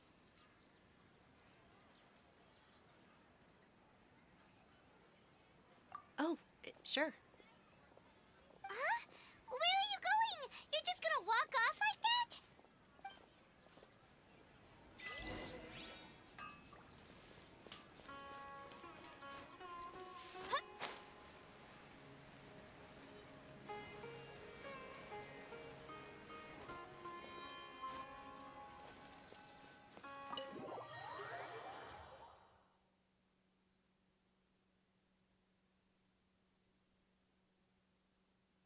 A feeling of deja vu?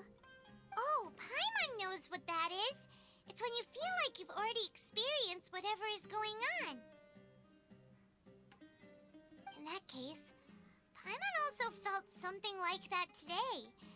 But that's just our brains playing tricks on us, isn't it? So why'd you run here in such a hurry? So that's it. You're intentionally doing things you usually wouldn't and seeing if you still get that same feeling of deja vu. Welcome, you two. Are you here for lunch? What would you like to eat? Got it. You don't look like you're from these parts, but I gotta say, you've got good taste. I'll give this order to the kitchen. Coconut charcoal cake? Isn't it that burned thing that didn't look tasty at all? Oh, Paimon understands what you're trying to do now. You'd never normally order something like this.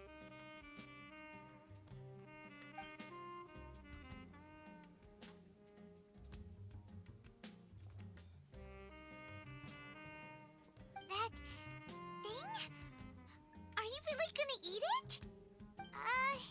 Isn't this going a bit too far?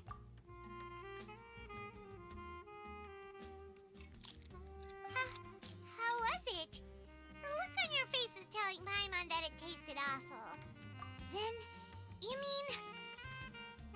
That's impossible! We were just talking about how gross it looked! So, would this be a case of taste bud deja vu?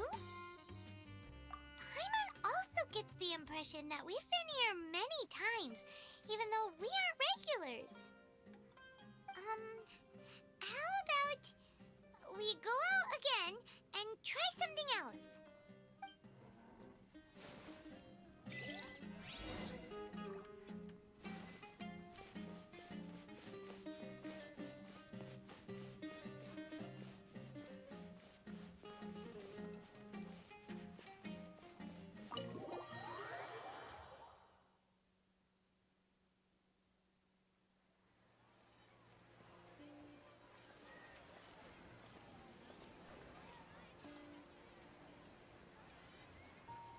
Hey, Dunyarzad is sitting by herself on that bench over there.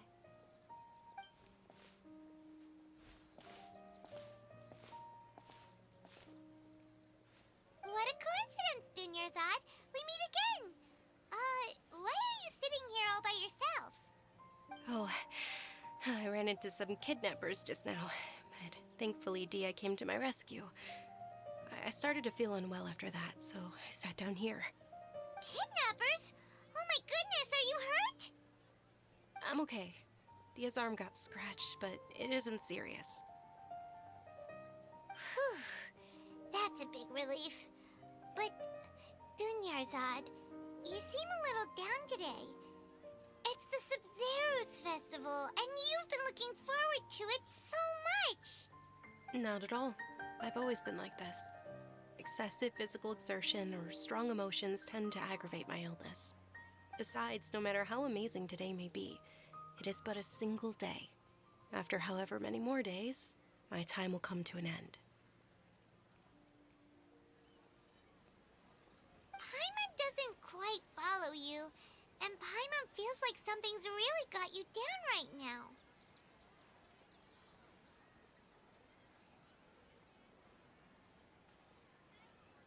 It really is fine. I don't mind.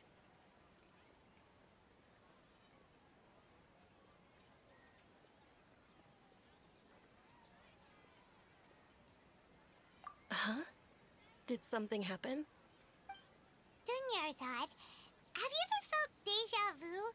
You know, like when you've already experienced something that's happening right now? Deja vu? No. But my days have been the same for years now. Even if I were feeling deja vu, I suppose I would already be used to it. Oh, Paimon sees. Then, is it only the two of us? It's almost time. Huh? Time for what? Nilou's Dance of Sub-Zeros is about to begin. Let's go.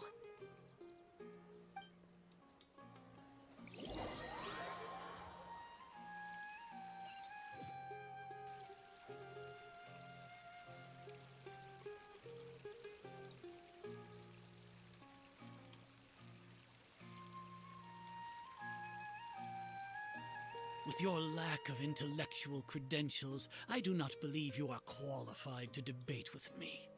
What you should be doing is finding workers to tear down this ridiculous eyesore.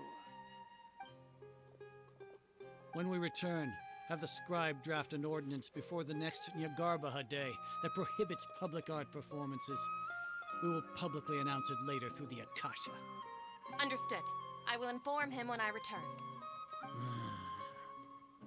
The Sub-Zero's festival. Go celebrate the birth of that god to your heart's content.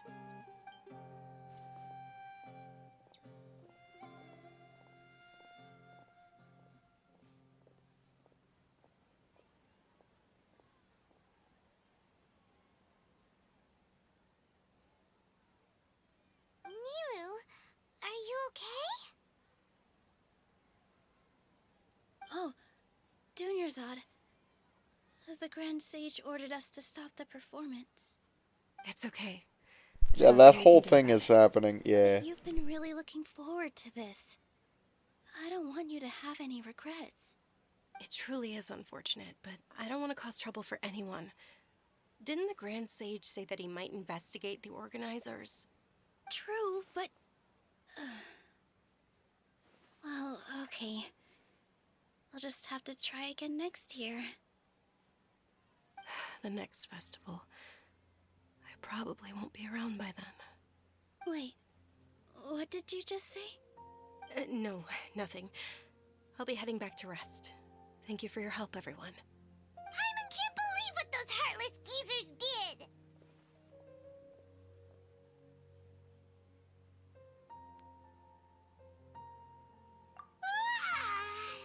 Did Dunyarzad already go back?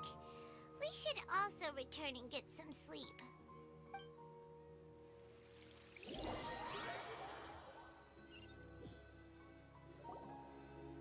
So, in the end, you still couldn't figure out what that deja vu feeling was all about? Maybe it really was because of exhaustion. Same here. That's why Paimon stopped thinking about it halfway through the day. Then, how about we settle in and get a good night's sleep? For now, we can chalk things up to exhaustion. We can do more thinking tomorrow.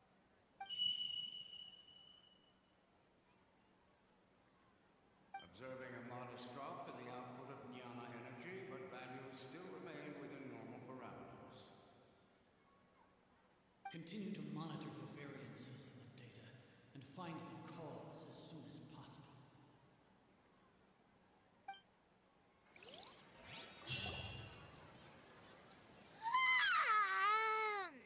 Why does Paimon feel so tired after so much sleep? Anyway, we should go meet Dunyarzad right away.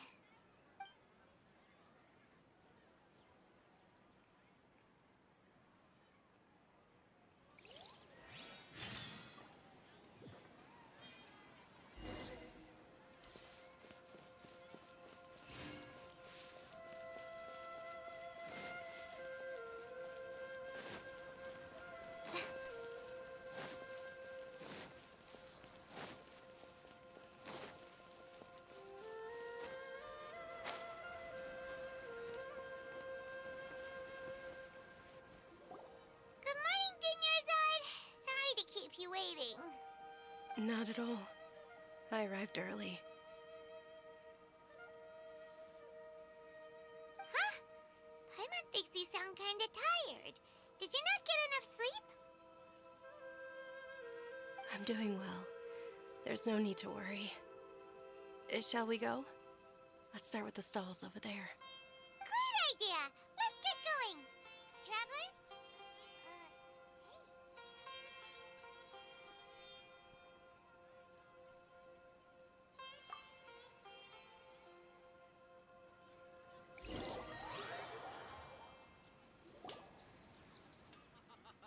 It's all thanks to Miss Dunyarzad's sponsorship that the children can enjoy the Sub-Zero's festival.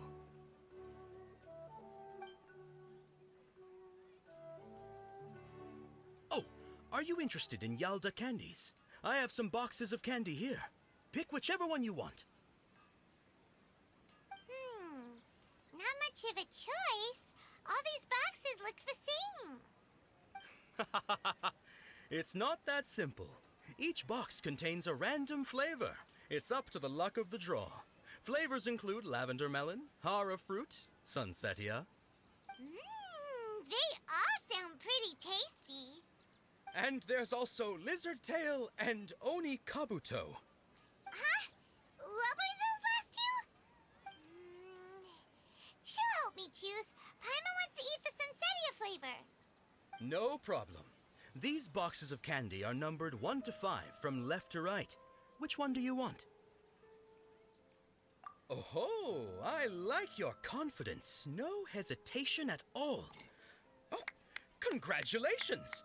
Number 4 is indeed Sunsetia.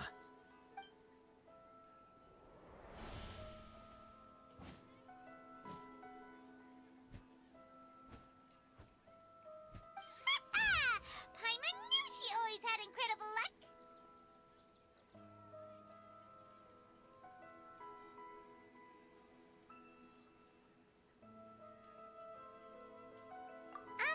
Paimon's not really interested in the other flavors. Oh! Wait. How did you know? Don't tell me that you already knew which flavor was in each box. What? She was right about all of them? That couldn't have been luck. How is this possible? I packed all those boxes this morning, and they've been sealed ever since. You couldn't have known beforehand.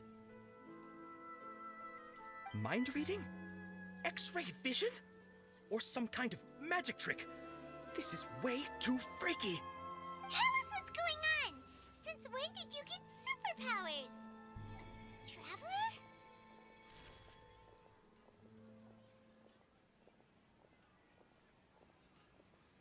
Hey, where are you going?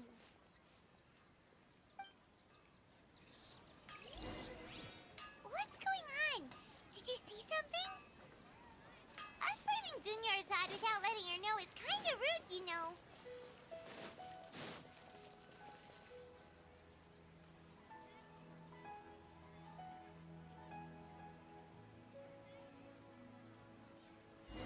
I've put two and two together by seeing a shit ton of art of this character and probably figured out this is Lesser Lord Kusanali. But, you know, I'm gonna let the game pretend, because I don't know who this weird character is, yeah. Except I've seen shit tons of art of her because I'm on Twitter.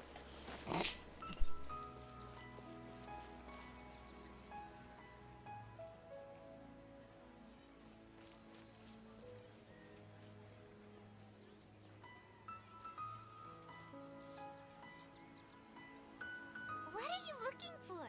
Why did we come here?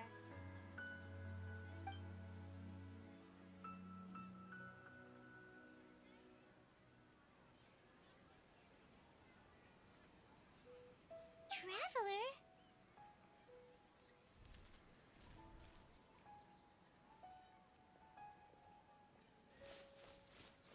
That's...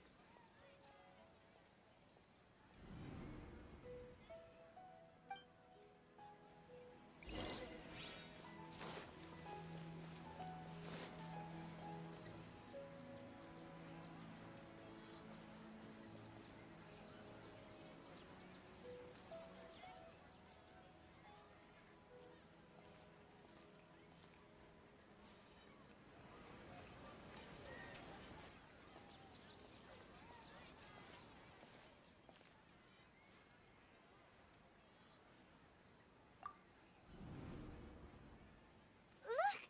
That's... Isn't that Dunyarzad? What's happening here? Why are there two Dunyarzads? You already know that this isn't your first Sub-Zero's festival, don't you? I'm sure you already know how to use this. A knowledge capsule? Where did you get it? What's inside? You should use it too, Paimon. You know Paimon? Well, this seems kinda sketchy, but Paimon feels like this is what we should do.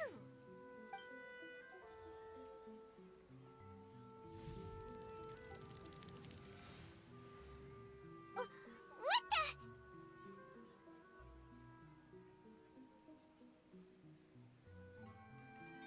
This is our 20th time at the Sub-Zero's festival? Huh? No. The 30th? 40th? Just how many times have we been to the Sub-Zero's festival?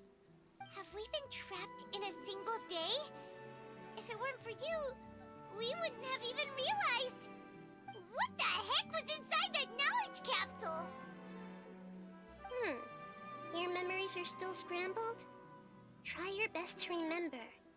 This isn't the first time we've met, and I answered that question a long time ago.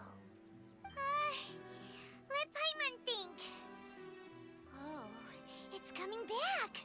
Meeting you was the real catalyst for restoring our memories, and the knowledge capsule was just your means of showing our minds the way.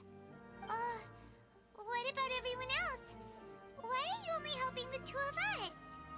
Your sense of deja vu is stronger than everyone else's, yes? As for an explanation, you two received the blessing of Dendro, and you also have special, sensitive constitutions. It was as if a single sheet of paper was separating those memories from your consciousness.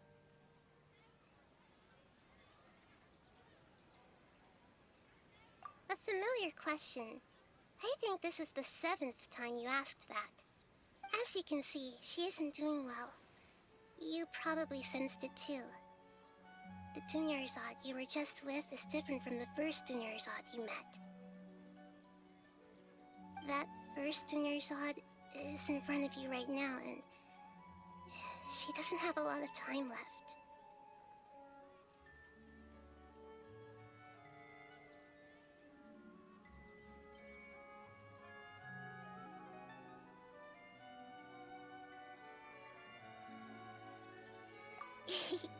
Looks like you're almost done sorting out your brain. Oh yeah, I'm Nahida. Good, you passed the test. What's happening? You can awaken our memories, and you seem like you know what's going on. Oh, wait, please don't tell Paimon even you don't know. Everything in this world runs in a loop. This cycle is called the samsara. You, me, and everyone else are all stuck inside the one-day samsara. As for the truth, that's on you to find out. If you were told the truth instead of discovering it yourselves, it would literally blow your minds. I don't know how you'd be after that. I can only give you surface-level help, like bits of information and subtle hints. For the rest of the time, I'll be doing all I can to slow down Dunyarzad's illness. She looks like she isn't doing well at all. Her illness gets worse after each Sub-Zero's festival. If we can break out of the samsara, I might be able to save her. But as things are right now, she's just a small bird in the sky that's about to lose its last feathers. All I can do is raise a gale to delay her fall. You sure love to use weird analogies.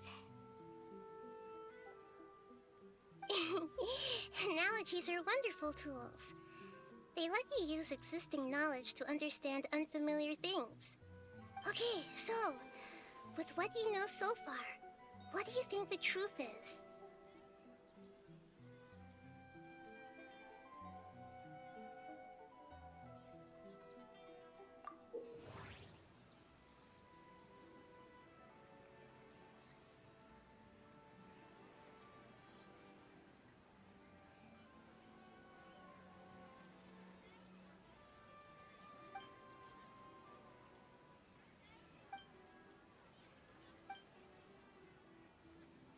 Motherfucking detective game now? Okay, first we're starting with deja vu. Stuff happened before. This feeling has been getting stronger and stronger.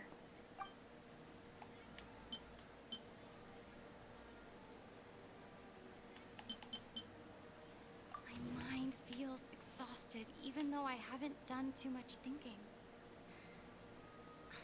What is going on? The moon, illusions, and lies. What do they all mean? Grand Sage said, go celebrate the birth of that god to your heart's content. Did he mean something more?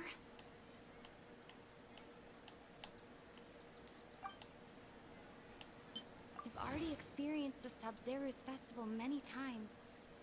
And the day of the festival seems to be in a perpetual samsara.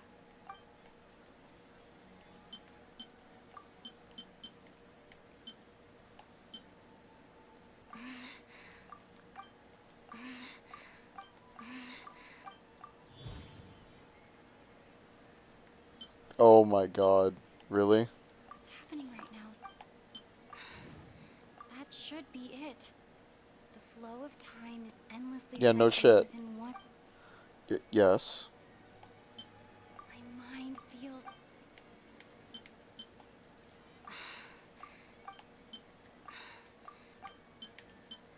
The moon illusion. Grand Sage. We've already experienced. Bro, come on. I get it. I get it.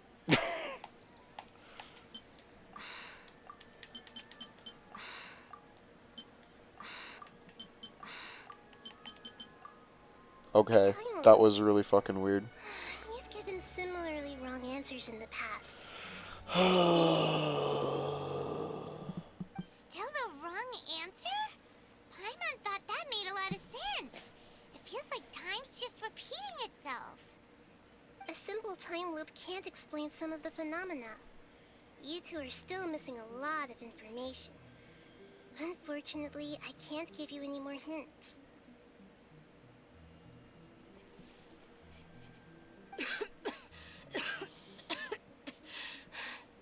Dunyarzad.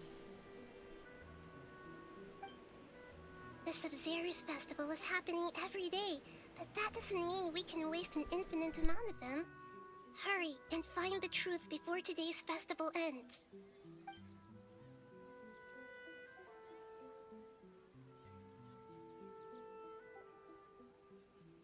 Let's think about our current situation. To save Dunyarzad, we have to escape the samsara of the Sabzeruz festival. And to do that, we need to figure out what's happening. The truth. Nahida rejected the idea of a time loop, so we must have missed something, right? Paimon's memories say that we've already done this many times, but let's go talk to people again. It's more productive than sitting here and scratching our heads. Why don't we start with those stall owners?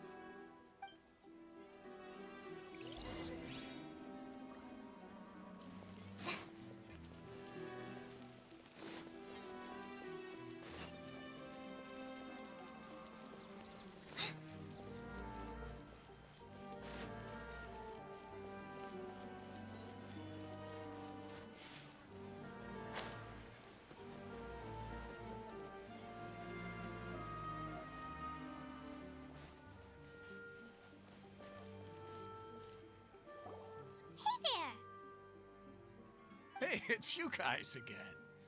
Where's your cultured friend? She's feeling a little unwell. I see. Did you come back to buy something? I guarantee the freshness of my products. I harvested them from the forest just yesterday.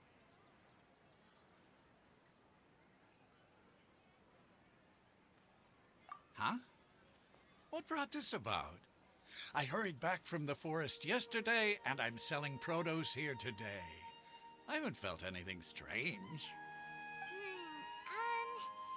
To put it another way, if you really think about it, was yesterday truly yesterday? Did you actually come back from the forest yesterday? What kind of philosophical nonsense is this? Are you two daydreaming? Didn't you know that no one dreams in Sumeru? Go somewhere else if you want to find someone to daydream with.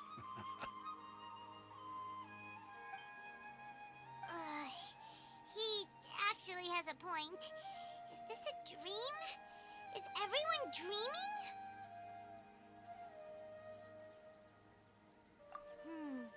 True. It's so weird that people here don't dream. Why is that? Anyway, if this all really were just a dream, we would have woken up a long time ago. Let's keep asking around.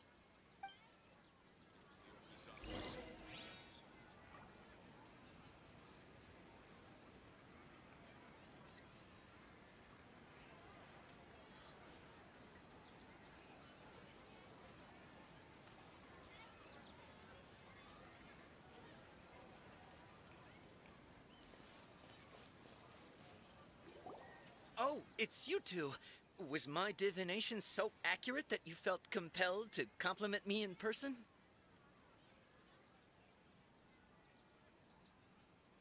Ooh, I knew it! I told you, the god's divination is highly accurate. You just hadn't fully understood its significance yet. You're really excited about this, huh? That's exactly why we came back.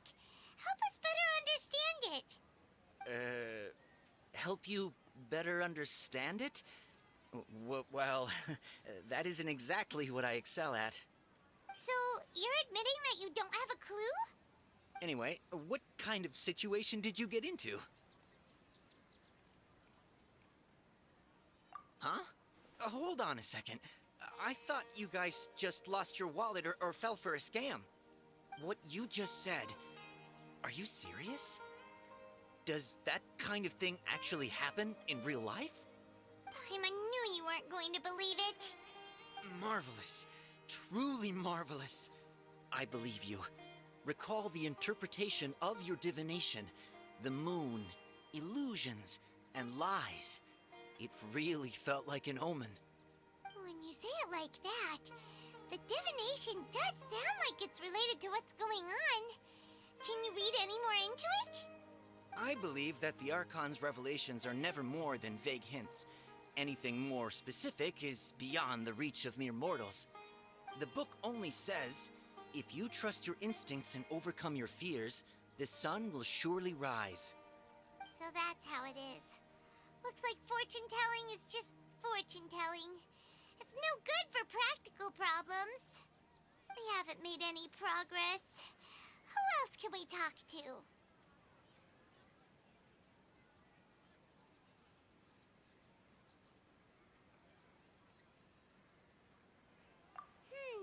Paimon remembers that we tried talking to her a couple of times, but she always thinks we're playing pranks on her. You think she'll brush us off again?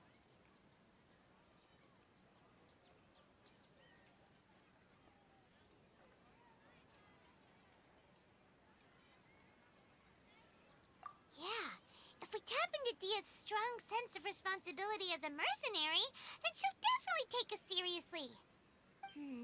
At this time of day, Dia's probably just finished beating up those kidnappers. Let's go find her.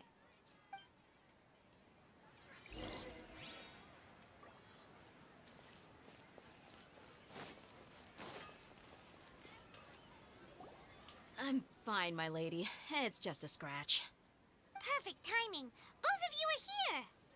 Paimon, Traveler, you came at just the right time. Listen, there was a dangerous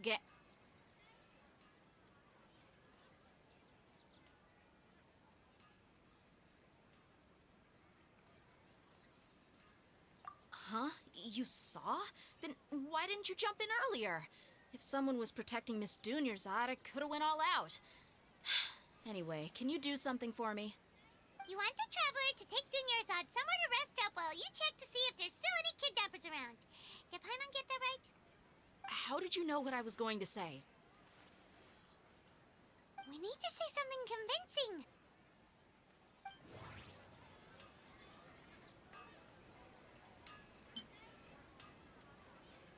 Dia sold her greatsword to raise additional funds. And then she was injured because she wasn't used to her new weapon.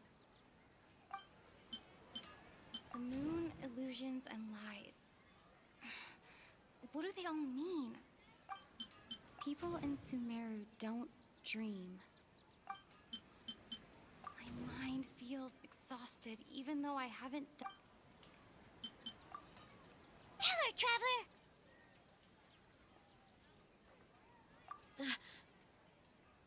I didn't tell anyone about that. Including Miss Dunyarzad. You couldn't have known. And just now, you literally took the words right out of my mouth. What's going on? All right, so this is the situation.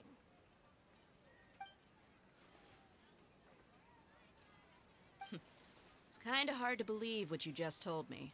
First, let me make something clear.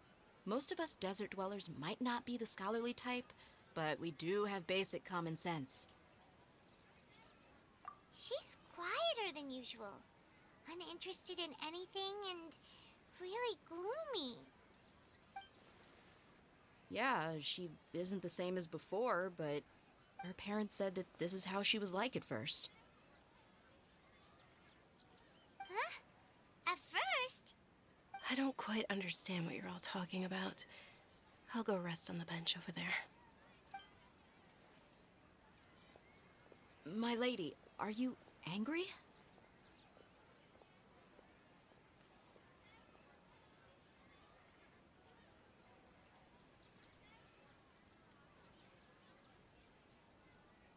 All right, I'll give you the benefit of the doubt since you knew about my greatsword. Let's make this a quick trip. Miss Dunyarzad isn't completely safe here.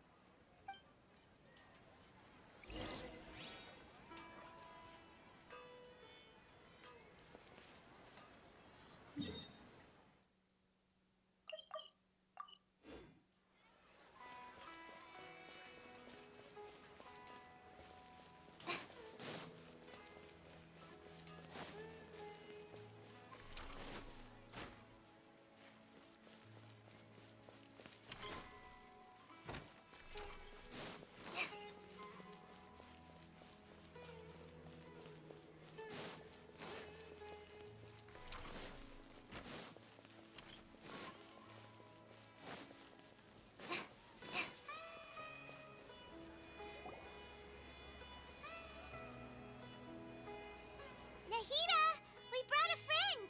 Are you busy? I thought I told you that it won't help to bring anyone here. We just wanted her to see the real Dunyarzad's condition. The real Dunyarzad? Where and who are you talking to? Huh? I told you that you two are special. Other people can't see me or Miss Dunyarzad here.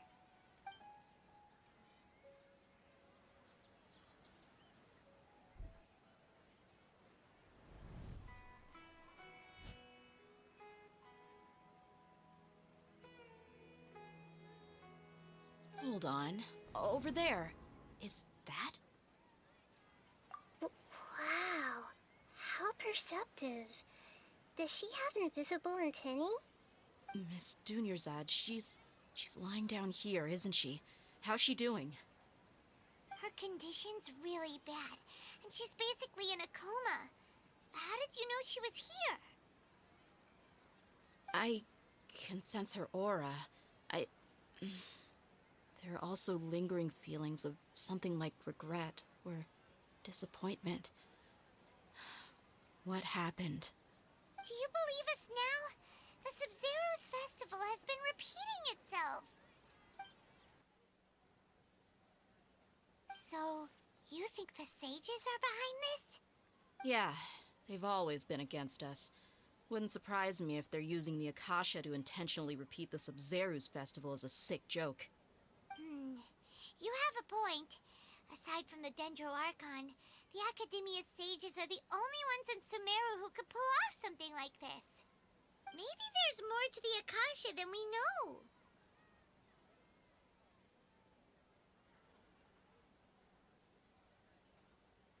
Right! Didn't you awaken our memories using something that looked like a knowledge capsule? That means you must know something about the Akasha! The Akasha relies on the power of a gnosis to operate, as it is the manifestation of the God of Wisdom's power. It compiles the wisdom of the entire populace, and it grants knowledge to the people. A gnosis could do that? No wonder the Akasha is so magical. It's being powered by the gnosis of Sumeru's Archon.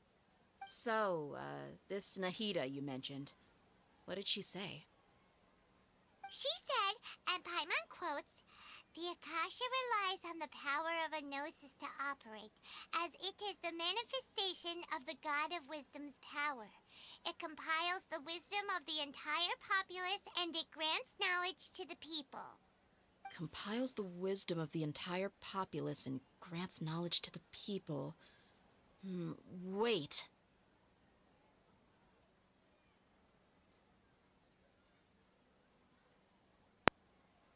I get the grants knowledge part. That's what people have always used the Akasha for. But compiling the entire populace's wisdom? How does that work? Did she mean that the sages enter new knowledge into the Akasha?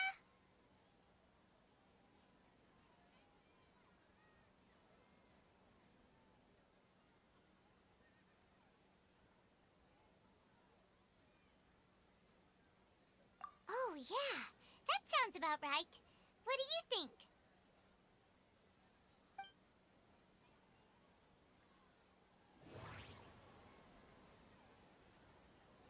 Okay, Nahida said, the Akasha relies on the power of a gnosis to operate, as it is the manifestation of the God of Wisdom's power. It compiles the wisdom of the entire populace, and it grants knowledge to the people. Okay. People in... My mind...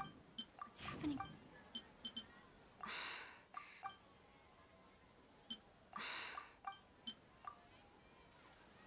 You mean the Akasha is causing our mental fatigue?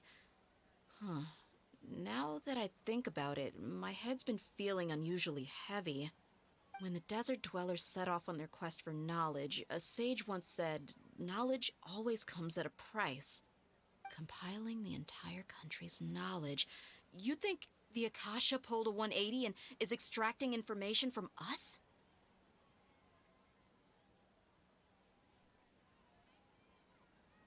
Who knows? The Akasha can put knowledge into our heads, so who's to say that it can't also poke around in there? We don't know any specifics. What's the point of doing something like that? Just think about it. If you could combine the knowledge of every single person in Sumeru, then you can basically turn Sumeru City into a single massive brain. This hive mind could make breakthroughs in problems that even the smartest geniuses can't crack. An excellent deduction. And the analogy comparing Sumeru City to a massive brain? I love it. In that case, we should take off our Akasha terminals right away. Maybe that'll solve this problem.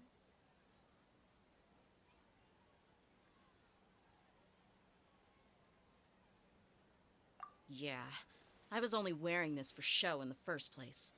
Didn't expect the sages to cook up such a conspiracy. Mark my words, when this is over, I'm getting evidence and exposing this whole thing to the public. How does everyone feel? Huh? What is it? Oh, that! Paimon knows what you're talking about. It's a single soft beep that sounds like it's coming from the Akasha terminal. The sound of a beep. Could it be a prompt tone for when the Akasha is operating? That's probably an important clue. We weren't using our terminals, but we heard a beep anyway.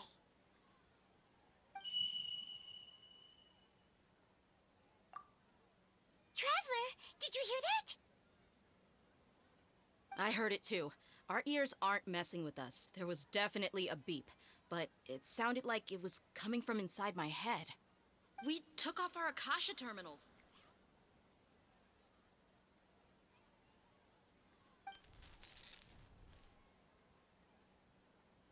Phase runtime has exceeded its expected length. At this rate, there may be casualties. But we cannot lose all of our progress.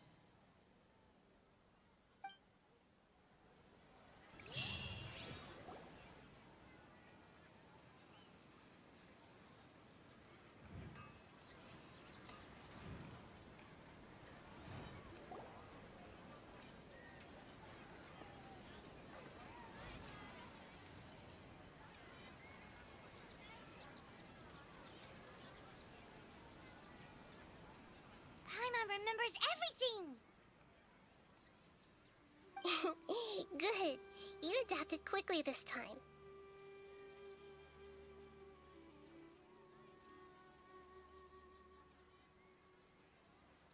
We definitely took off our Akasha terminals last night, but we still heard that beep. Why is that?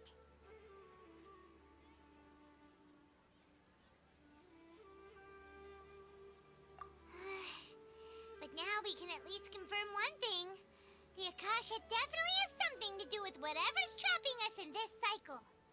Oh, Paimon doesn't get it. Why would the Akasha go this far if all it wants is everybody's wisdom? It's extremely difficult for lab rats in an experiment to understand why they're being treated the way they are. If we're lab rats, then what are you? Nahida, you've never told us anything about yourself. I guess I'm the moon. The moon? Wasn't that the result of our divination? Anyway, knowing who I am won't help you get closer to the truth, so you should focus on other things. Don't get distracted and miss any clues. Okay then. Dia helped us a lot yesterday, so let's go find her. If Paimon's reading the time correctly, those kidnappers should be showing up soon.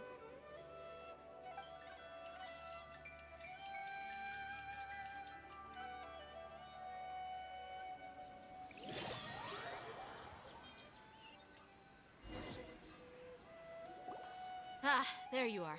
I've already taken care of those kidnappers. My lady, did you get hurt?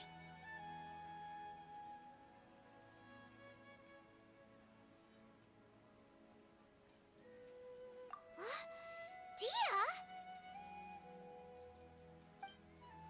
What's wrong? Why are you both gawking at me like that? You didn't get hurt this time. Huh? What do you mean this time? Why are you so surprised that I managed to get out unscathed? Those kids were amateurs.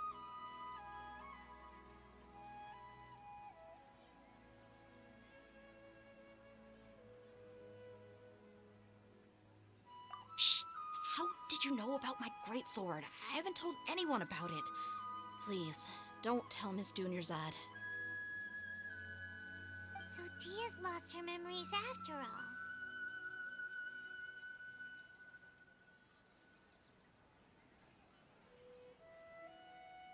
Anything strange? You already know that I got a new greatsword. If I had to say something, it's weird how such a new weapon could feel so familiar. It's as if I've already used it to fight a countless number of battles. You're saying that although you don't remember using it, your body feels like it does? That's right. Both mercenaries and warriors heavily rely on muscle memory. Only knowing the theory of battle won't get you anywhere. Traveler, what do you think?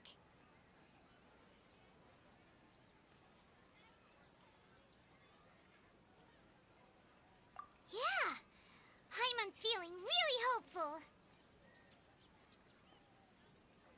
Oh, you're right! Earlier in the Samsara, something like this would have never happened. I have no clue what you two are talking about, but it's still dangerous here, so... So you want us to take Dunyarzad somewhere else to rest while you check if there are still more kidnappers around, right? How did you know what I was gonna say? Can you read minds? Forget it. Go and do your thing.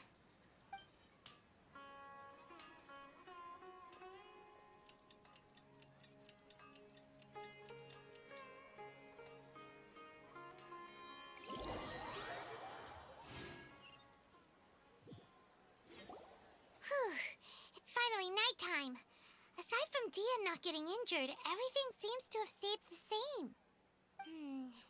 Listen, Nahida, we found out that Dia got out just fine today, even though she got injured every other time she fought the kidnappers. Do you think the Samsara has been broken? Have we saved Dunyarzad? Really? Good job on all that progress. Get some good sleep tonight. Hey, what kind of an answer is that? Tomorrow will come.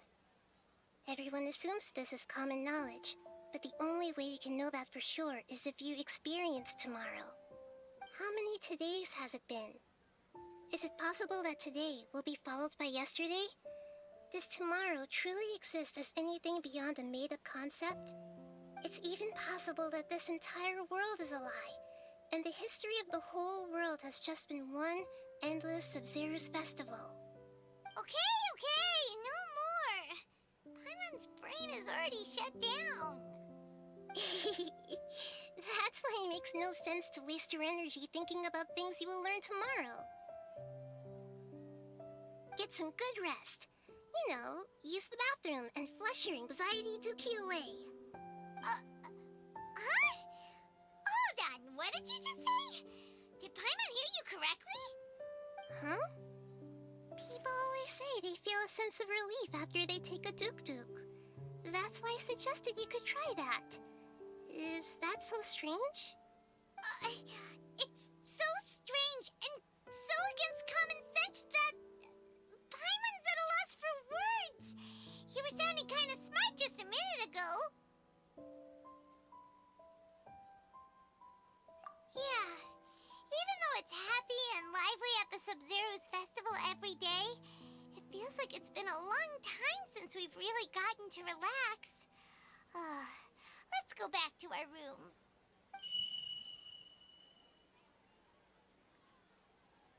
Continue the harvest. Compared to what we stand to achieve, these sacrifices are trivial.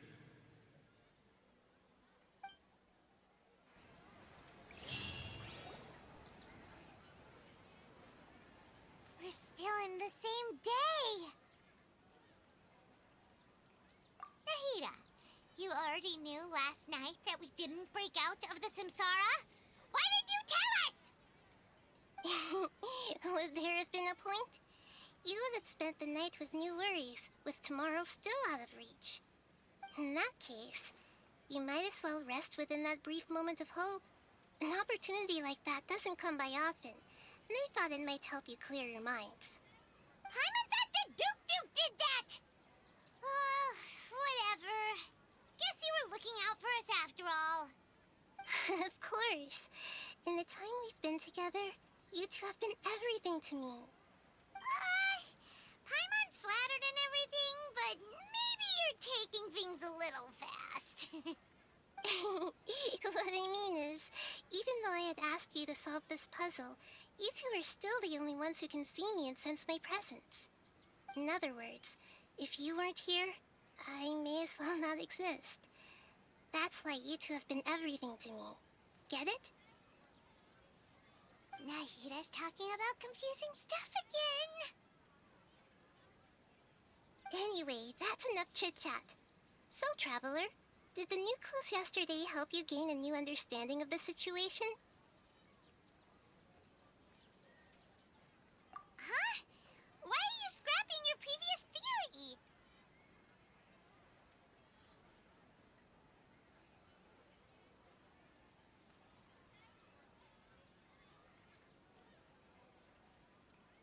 Oh, yeah! You're right!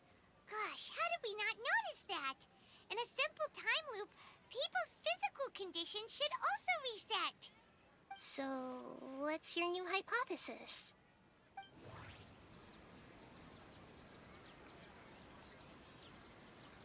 Mercenaries rely heavily on muscle memory.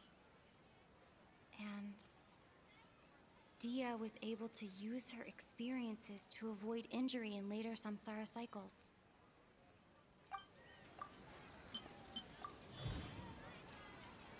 If all our memories of a day are erased at the end of that day, then we would unwittingly relive that same day again and again.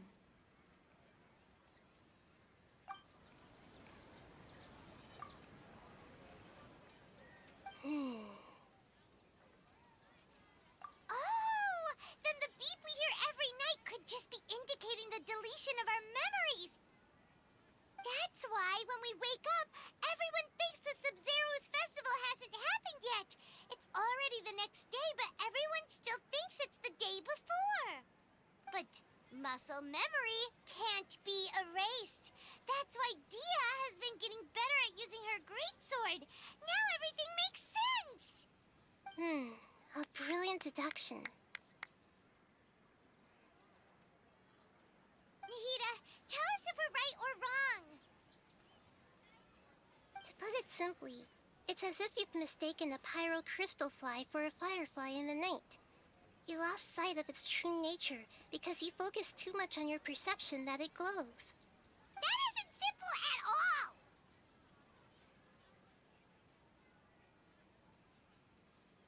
Why don't you go talk to Miss Dia again? You might learn something new. Right! She did help us find our latest clue after all. Let's go!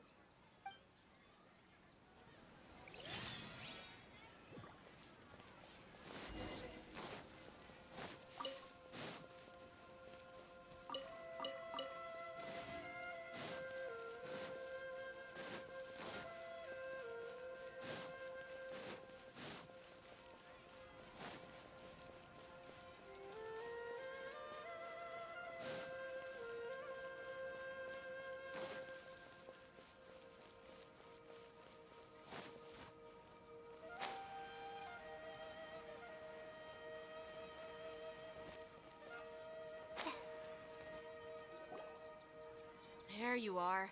Really took me a while to find you. As expected, Dia also didn't get hurt today. Get hurt? Why would I? Don't underestimate me. Well, you're still getting used to your new greatsword. Huh. Truth be told, I also think it's pretty strange. It just suddenly felt so familiar in my hands and... wait a second! How did you know I got a new greatsword to begin with? I didn't tell anyone about it. Traveler, could you explain the situation to her today? Paimon's gotten a little sick of doing it. Oh, that works.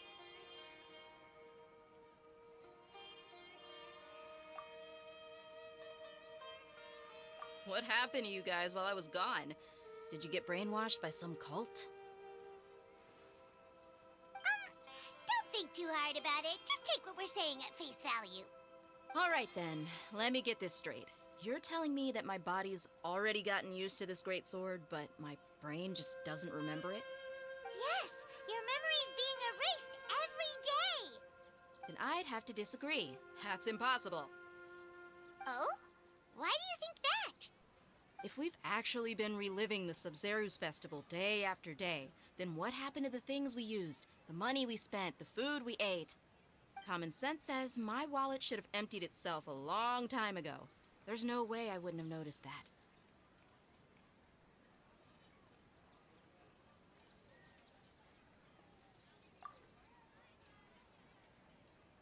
Right.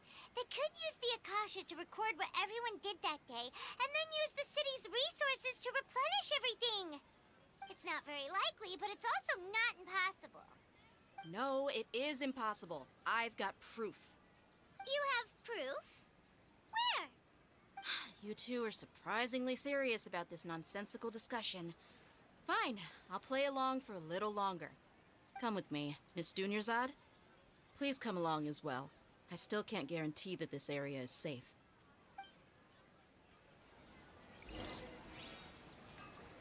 Paimon can't believe it's Dia who wants to show us something this time. 2 days ago, we were the ones taking her to see Dunyarzad.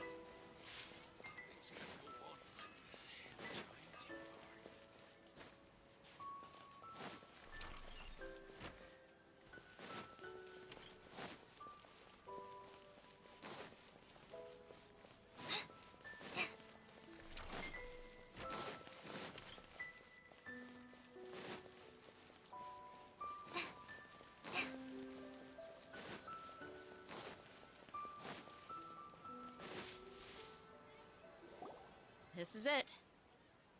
Huh? This is a wooden training dummy. What about it? See those marks on the dummy? Those are the result of several days' worth of practice. Let's say the sages didn't replace it every day. Shouldn't it be hacked to pieces by now? That's true, but what if they did? Then the sages would have had to reproduce every mark I left during previous training sessions. I'm a professional fighter. My martial school has always emphasized the importance of refined control. The force, angle, and entry point of each strike is calculated and deliberate. That's why I remember every mark on the dummy, as well as my state of mind as I made each strike. It's just as they say, each swordsman has their own unique style, and even the same swordsman can't make the same cut twice. It would be impossible to copy these marks. Is it really impossible? What if they used some fancy machine to carve every single mark? People often say that a camera's photo can never replace an artist's painting because the former has no spirit to it. The same thing applies here. At a mere glance, I can differentiate carved marks from the results of combat training.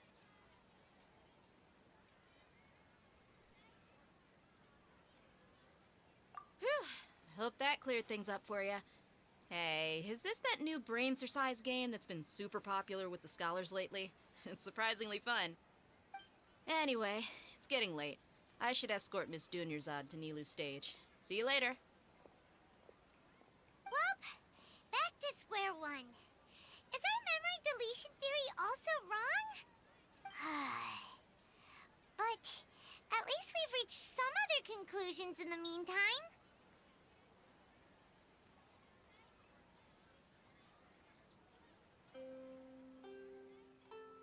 Yep, that's true. So, can we think of any new ideas right now? Strange? Paimon feels like everything's been strange lately. Huh? Leaving the city? You're right! It's really strange how we never thought of such a simple solution. Many things should become clear if we can confirm the flow of time outside of the city. Paimon can't believe it! Did we miss this because we're tunnel visioning too hard on our other theories? Or because we're just too tired? How about we go back and ask Nahida? Maybe we've forgotten something about leaving the city.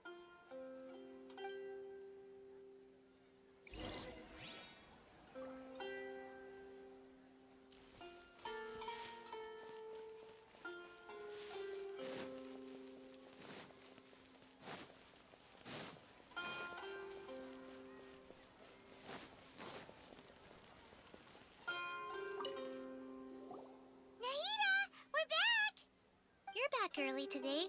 Did you find something new? Sort of. We're mostly sure now that we're not in a time loop. And we also aren't in the real world. But at the same time, we have a new question. Leaving the city. As far as I remember, you've mentioned your plans to do that twice before. We did? But we don't remember anything. What happened after we talked about those plans? What did we say when we got back? Let me think. I don't think you ever actually told me what the outcome was. Oh, it's probably more accurate to say that both times you never came back the whole night. But you two sometimes stay out the entire night anyway, so at the time, I didn't think too much about it.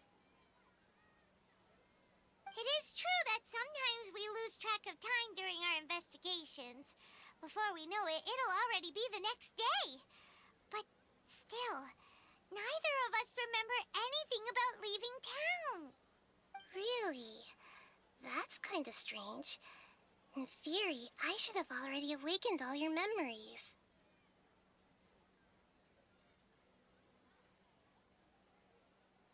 Yep.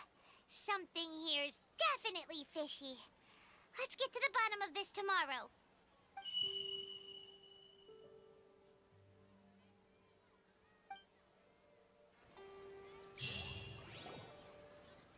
Our memories are back!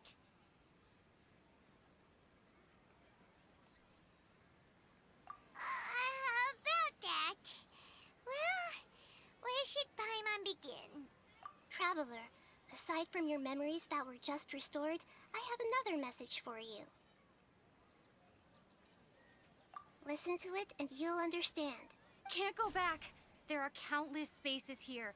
Our Sabzeruz festival in Sumeru City is just one of them. Traveler, you should be missing 2 days worth of memories. Paimon will fill you in. It's time to carry out our plan from yesterday. Okay, let's go.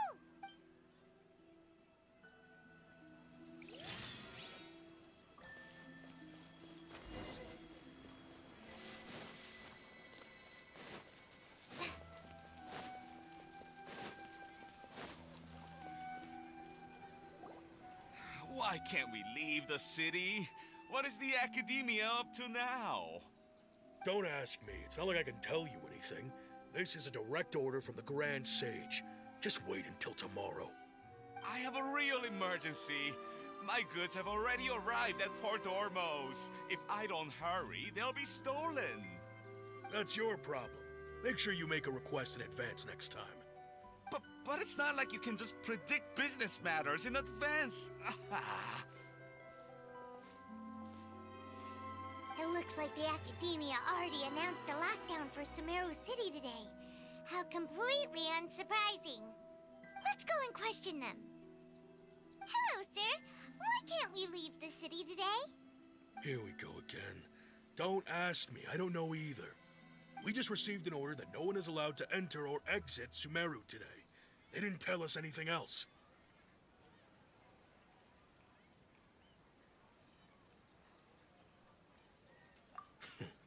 Angering me won't get you anywhere. If I had that kind of insider info, I would have left this stupid post long ago. It looks like he really doesn't know. If we can't get anything out of him, let's take matters into our own hands. Why don't we climb over the walls? Those guards can't be everywhere at once. This is a good spot, and the guard hasn't noticed us at all. Let's hurry!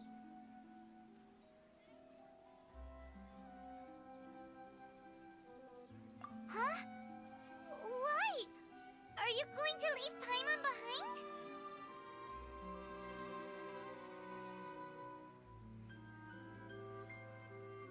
But what if things get really weird out there and you get into some trouble?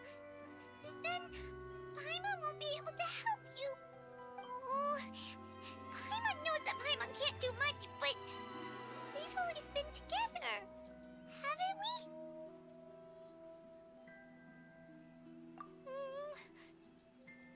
Okay.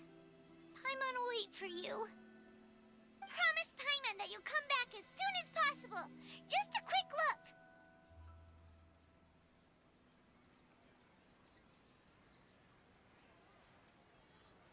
And please, be careful.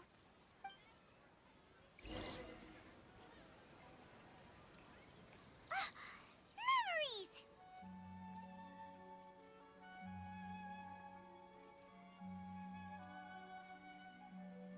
Traveler!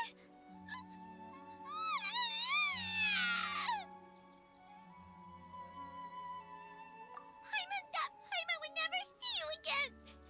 You just disappeared. Paimon waited for you for hours and hours at the city wall and you never came back. You promised Paimon that you were only taking a quick look.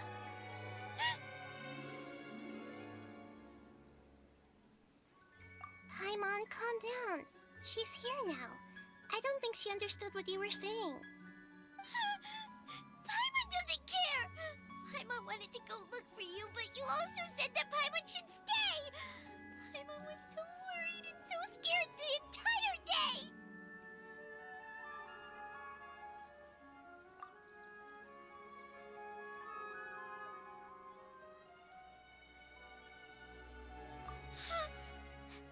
Okay. Paimon will forgive you. The most important thing is that you didn't actually disappear. Oh, Paimon was so scared that you had gone into another world. Okay, Paimon, can you tell us your perspective of what really happened yesterday? I see. Using two people's different perspectives. After that, you left the city. Paimon kept her eyes on you the whole time, but then you disappeared in an instant.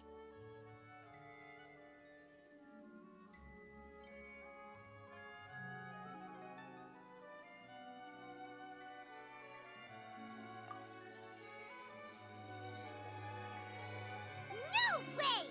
Paimon was watching you with the fullest attention. What's your perspective, Traveler? You sure you don't have any memory of this? I guess that explains everything. You also lost your memories the last 2 times you tried to leave the city. Those days' memories can't be awoken. So, if we leave the city, our memories will be completely erased?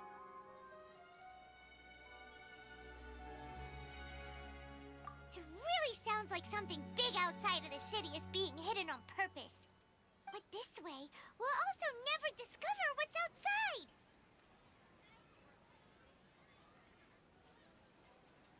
Something like a message? But how can we send it back? Don't look at me like that. I'm not used to being stared at. Well... Okay. You want something that can pass on messages, right? Give me some time and take care of Dunyarzad for me. Yep, now we're talking.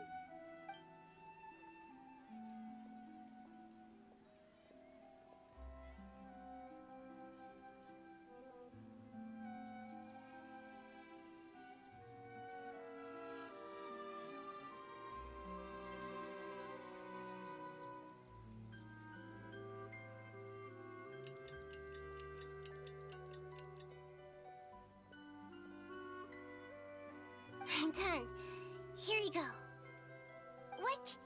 Isn't this just an Akasha terminal? I made some little changes. Akasha terminals are already capable of sending messages. I just tweaked it so that it could connect to any node. To make something like this? Nahida, you really know the Akasha like the back of your hand. Anyway, we can use this now to record a message, right? Yep. I'll help you save the messages. It should be pretty easy to use. I just can't guarantee the user's status and signal coverage when they're outside the city.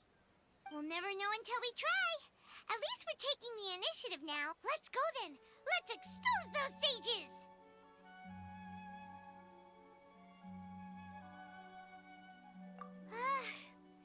All right. Paimon isn't as worried about being separated since it happened once yesterday. But Paimon still isn't happy about it.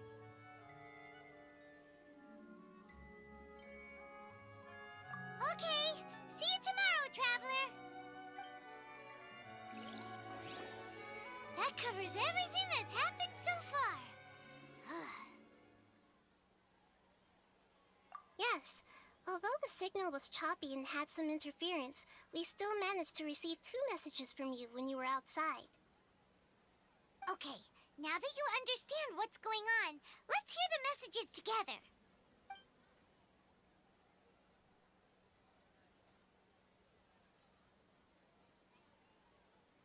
Can't go back. There are countless spaces here. Our Sub-Zero's festival in Sumeru City is just one of them. I've entered another space. Before me are flowing sandstone and howling fish. Impossible and surreal sights. All these spaces are empty, except for the occasional ones that contain mute puppets rather than people. I can't sense any human presence.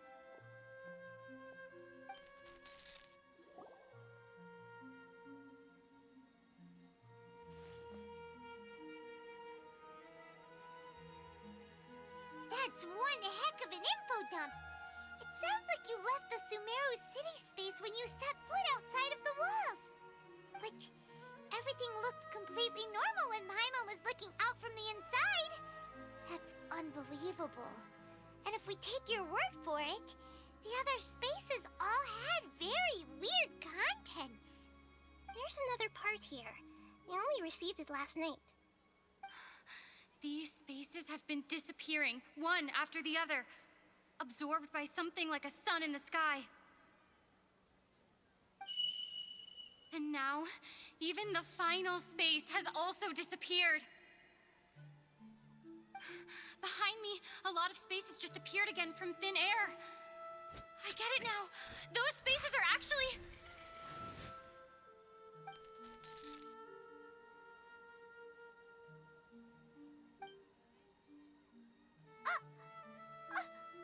Why did the message end right there? What did the Traveler want to say? What are those spaces?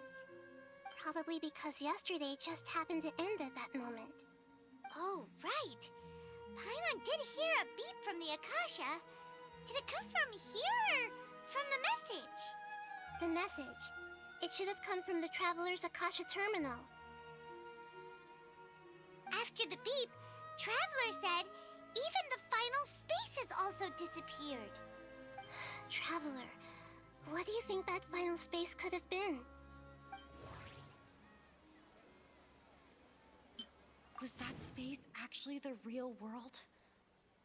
But wouldn't a real space just randomly disappearing like that be catastrophic? My impression is that each day in this samsara only ends at the sound of that beep from the Akasha. All the bizarre spaces that doesn't... Oh, so that's what it is! After the sound of the beep, the final space, the Sub-Zero's festival, also disappears, and we're taken to the next day. Later on, Traveler also mentioned a bunch of new spaces materializing behind them. Do lots of new spaces appear every day? Paimon's head is spinning. Just what are these spaces anyhow? Well, consider this. For all the horrors of the Archon War, at its heart, it was just a game where a bunch of gods fought over 7 seats. So no matter how strange or spooky things may look on the surface, maybe all they point to in the end is a small and simple secret. Wow, the Archon War, huh? That's an analogy and a half.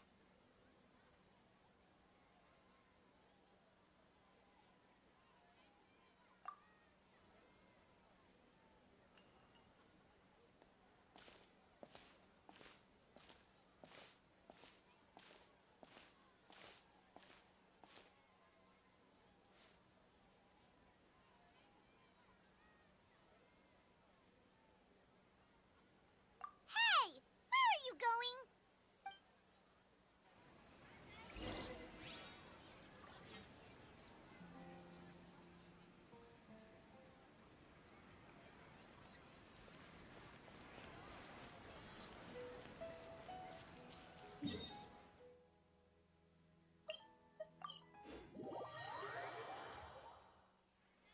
Do you want some alone time to think? All right then, Paimon won't disturb you.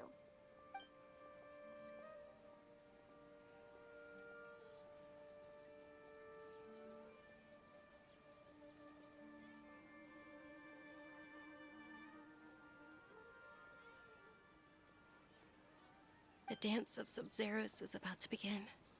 I'm going to go watch it.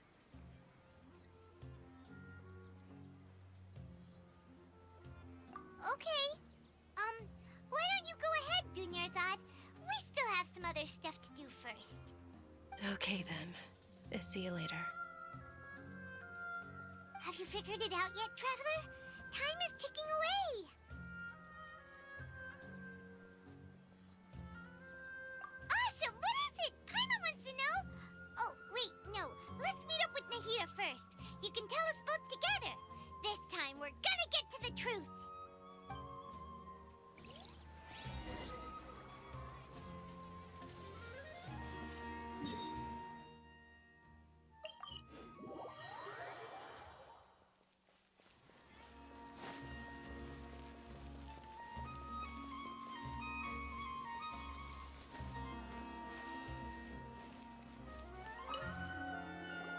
You're back!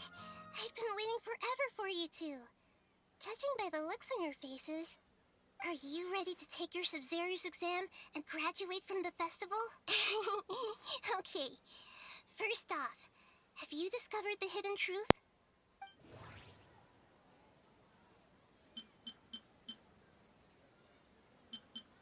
Okay, Nahida said, the Akasha relies on the power of a gnosis to operate, as it is the manifestation of the God of Wisdom's power.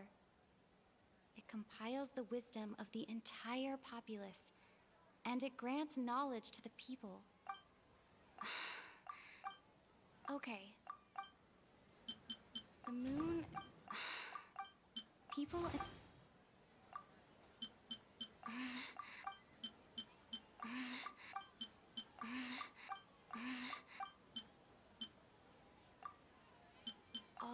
bizarre spaces I saw outside the city had one thing in common: a lack of human presence.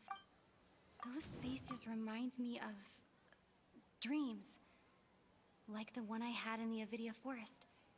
Except these have no sign of human presence.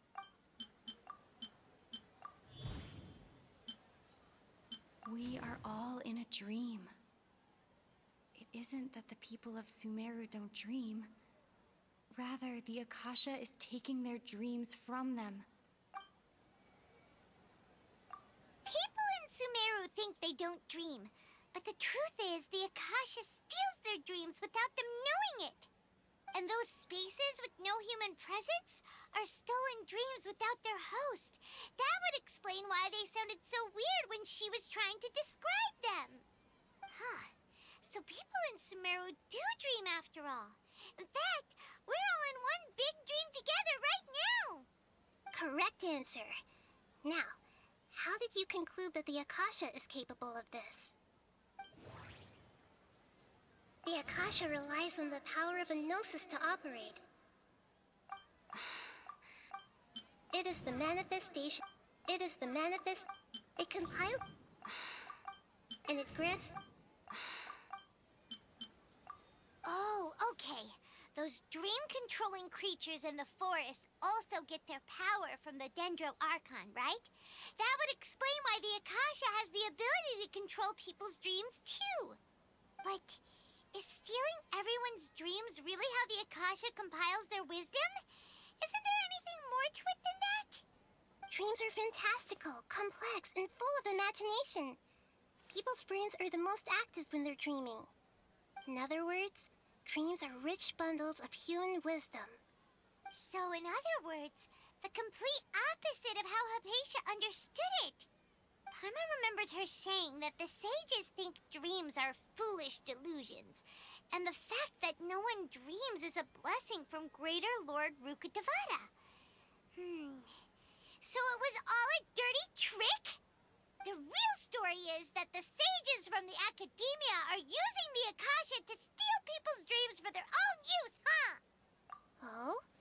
By the sounds of it, you understand the current situation pretty well. So then, what about the Samsara?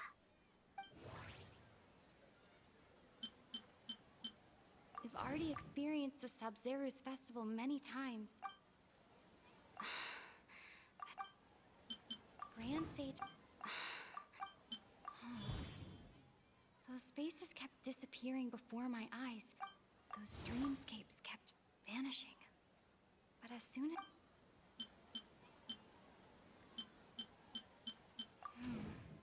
The beep is a prompt tone for Akasha operations. We still hear it every night, even though we removed our Akasha terminals. My mind feels exhausted.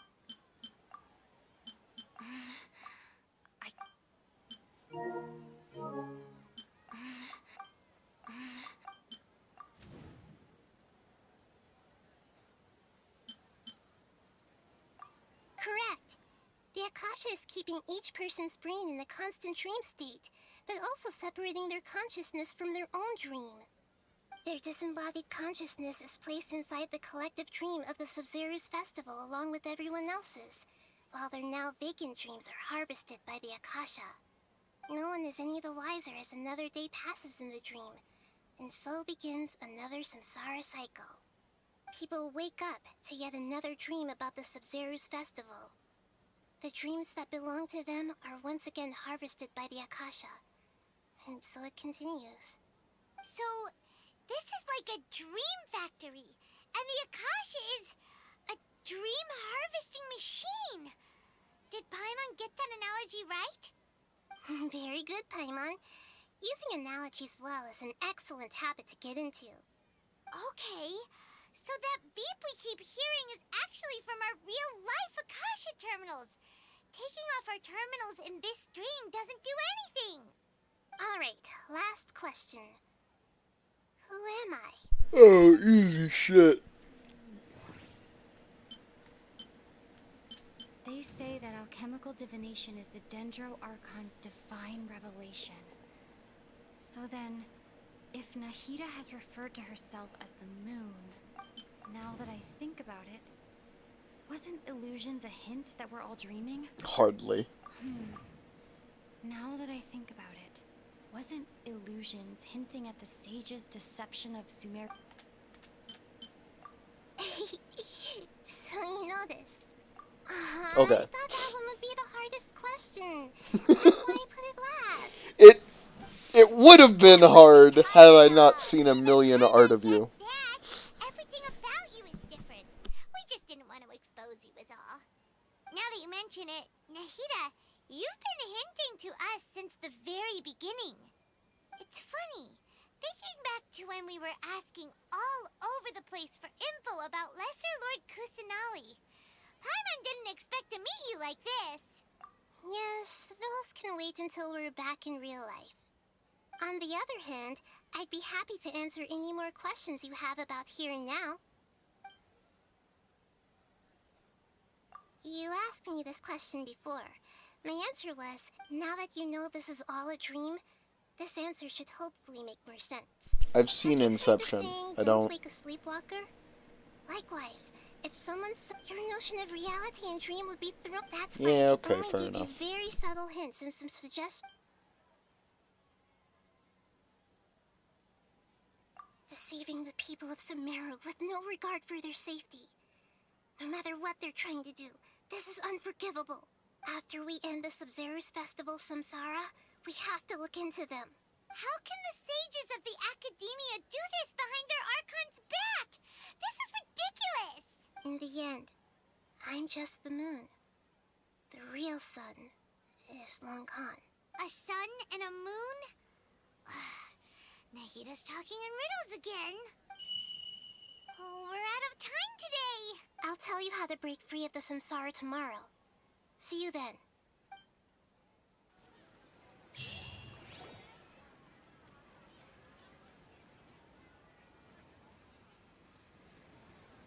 Good morning, Nahida. Wait. Now that Paimon remembers everything, should we instead say good morning, Lesser Lord Kusanali? Hey, what's wrong, Nahida? You don't look too good. I'm afraid that what you're thinking right now is correct. Did Dunyarzad already disappear? No way. Are we too late? The real Dunyarzad's consciousness has indeed disappeared. It can no longer endure the constant dream harvesting. Paimon can't believe it. Wait, so what about that other Dunyarzad? Just what is she? Is she also going to disappear? She's actually something like a puppet, but not completely. The real Dunyarzad's consciousness could no longer keep playing her role in this dream. So another Dunyarzad appeared to replace her in the dream. Just like the grass and the trees, that Dunyarzad is just a building block of the dream that helps to keep it going. But personality-wise, she's nothing like the real Dunyarzad. Puppets are stiff and can't copy a living person's vitality. After all, they're just there as filler. You know, speaking of which, the old Dunyarzad might not have been too different from a puppet. Dunyarzad truly believed that she met you within her consciousness, and it was you who inspired her. So you do remember her after all. Yes. Back then, her family was overly protective of her. No one cared about her personality or thoughts. It was as if she only lived to stall her Elazar. I just gave her a little wisdom so she could look at life in a new way. So that she could be her own person. But even so, she still...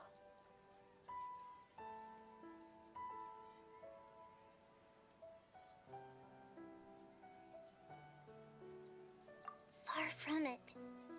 I'm still a long way off from being a real Archon. I couldn't even save her. If I were a competent Archon, I wouldn't have let my most faithful follower die at the Sub-Zerus Festival with so many regrets. Please don't beat yourself up over it, Nahida. It's the sage's fault, and theirs alone. I'm not beating myself up. All I did was to rationally observe the distance between myself and a real Archon. Don't be like that, Nahida. Even real Archons are still allowed to be sad.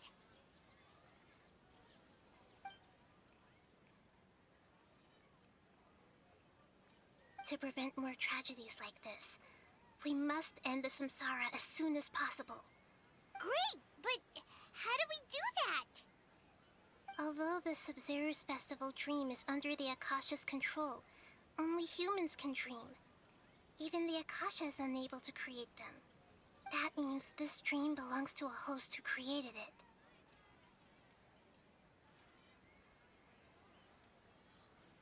Huh? So, how should we find that person? Well, if this is someone's dream, then everything here must come from deep within their consciousness. Which means, with the power of imagination, they can change anything in this dream. Imagination? What do you mean by that? Imagination means breaking through what you perceive as normal. Like when the server at a tavern brings a plate to you, you'd naturally assume that food is on it. However, if you're the dream's host and you become aware that you're dreaming, when you imagine gold and more on the plate, the dream will respond in kind, and the server really will bring you gold and mora. But right now, our host is unaware that this is a dream. No matter how many times they're served, it will always be food. Find some way to make that person realize that they're dreaming. Usually, once that happens, the person will wake up and the dream samsara will be broken. How are we going to find them, though? If it could be anyone, it'd be like looking for a needle in a haystack. And even if we did find them, how are we supposed to make them realize they're dreaming? After all, like you said, don't wake a sleepwalker. It's extremely difficult, yes. But the only ones who can do it are you two. Remember, everything you've achieved up to this point has all been for the sake of finding the host and ending the samsara. As for me, during this time, I'll be out of town. Out of town? Are you going to that place full of dreams where the Traveler went? Yes. I want to try something. There must still be a small wisp of possibility. Hurry and go. Dreams are supposed to be fantastical, romantic, and full of pleasant surprises. Unnecessary things like this samsara need to end. Paimon's still a little upset that we've come this far only for Dunyarzad to... She was such a good person, with such a simple wish. But fate was against her.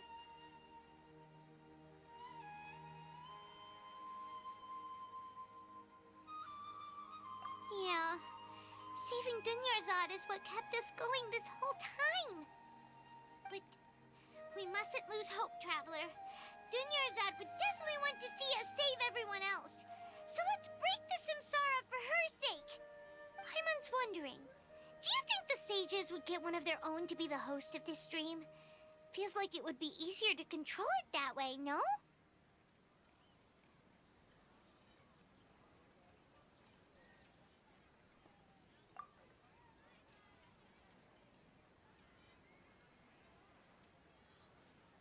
Huh. That's true. Plus, the sages probably weren't counting on there being other factors beyond their control, like Nahida and us. So, who do you think the host of the dream is? Oh, that would make sense. Ferris, the Knight of Flowers, is a symbol of the whole Sabzeruz festival, right? Pretty core character. Let's go ask him some questions, shall we?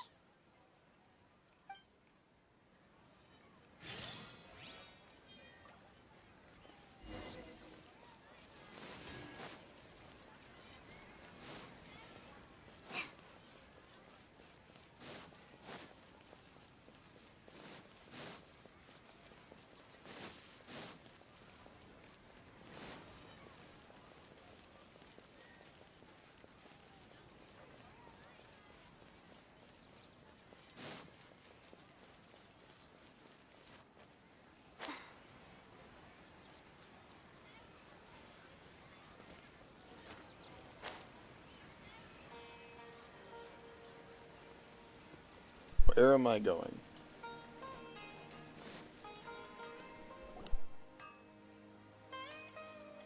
You're back. You left in a hurry last time. Is everything okay? Everything's fine. Just, it's a little hard to explain. Would you mind taking part in a little experiment with us? An experiment?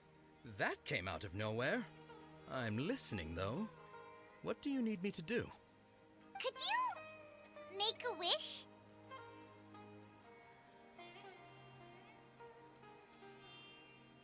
You want me to make a wish?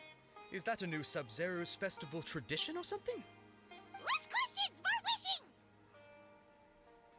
wishing! Okay. My wish. Okay. I'm a little nervous saying this out loud, but I want Miss Dunyarzad to be happy. Oh. I noticed earlier that she looked a bit down, and she wasn't really talking to anyone. She just doesn't seem like herself. She's always so gentle and kind, and all the kids love her. I've also wondered if the reason she asked me to be Fairest Knight of Flowers is because I'm special to her, or something. So, you have a crush on Dunyarzad? Oh, is it that obvious? After what I just said, I guess it is. When she placed the hat of the Knight of Flowers onto my head, she said to me, I want everyone to have a happy Sub-Zero's festival. What she didn't realize was that I'm not that interested in how everyone else feels. In that moment, I just wanted to be her Knight of Flowers for the rest of my life. 50 years, 100 years, I'll serve her till the end of time.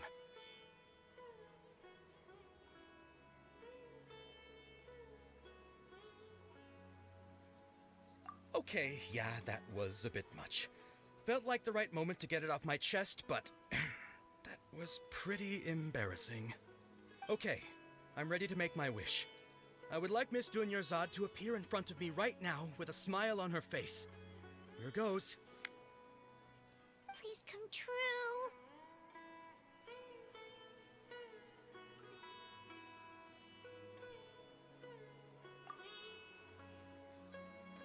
I'm gonna open my eyes.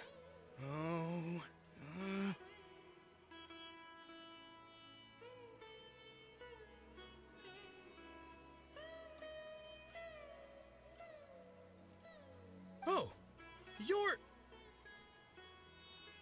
What?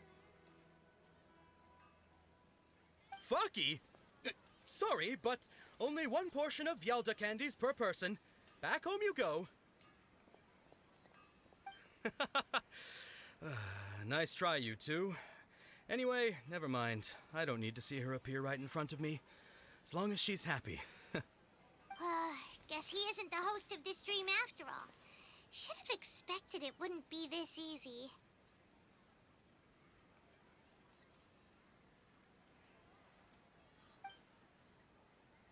It seems like everyone who knows Dunyarzad loves her. But none of them has any idea that she...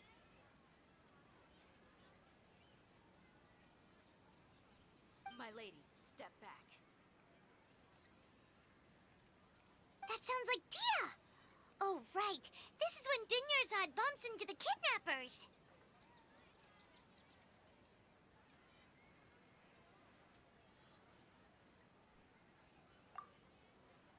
Huh? But Dia can handle them. Hey, Traveler!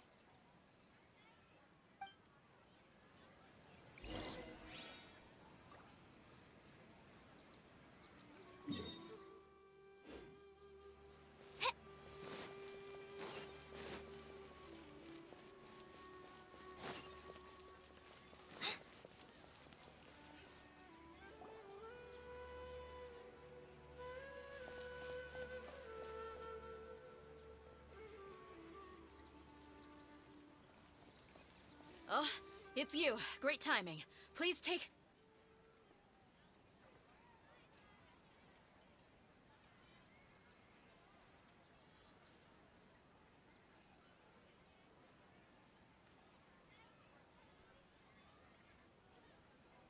Hey, this is my job. The homie Yannis pay me, not you. Fine, alright. Knock yourself out. Why are you so worked up anyway? It's not like I don't trust your fighting skills. Anyway, watch yourself.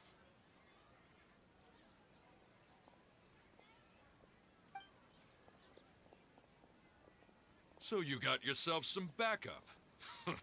Suit yourself. You're going down. A new punch. Oh my god, I forgot this game had combat. Let's light it up!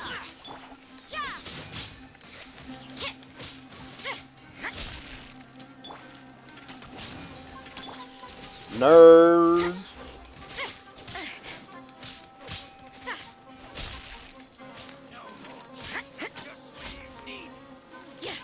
You can't run! I'll be back.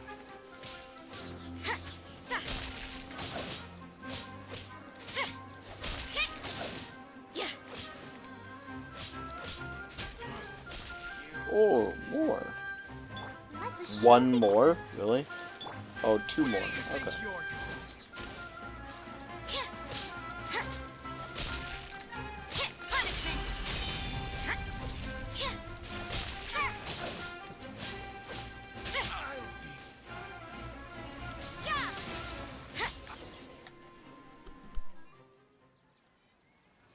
Traveler, were you just taking your anger out on those guys?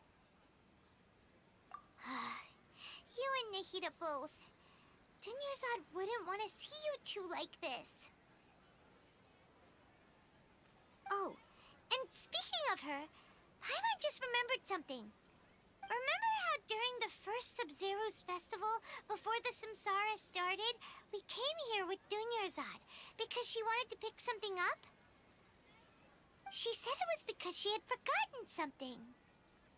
Okay, so Paimon's memory is working so far. Anyway, Paimon also remembers that she is staying somewhere around here.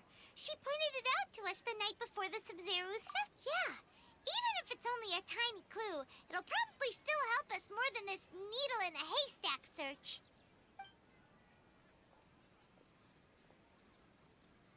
This is the place. It's rude to enter other people's spaces without permission, but desperate times call for desperate measures. Hey, the windows are unlocked. Okay, Paimon's gonna take a peek inside.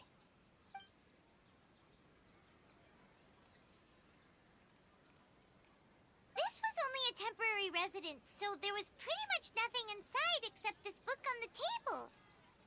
Should we open it?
Wow. Dunyarzad wrote all of this. Sounds like she was always thinking of us even while we were away. Even though she was also busy preparing for the Sub-Zero's festival and had all her health problems to worry about. She must have wanted to give this to us as a gift on the day of the Sub-Zero's festival, right? If we hadn't found this book, we never would have known. But now that we know, we can't even thank her. Hey! Where are you off to now?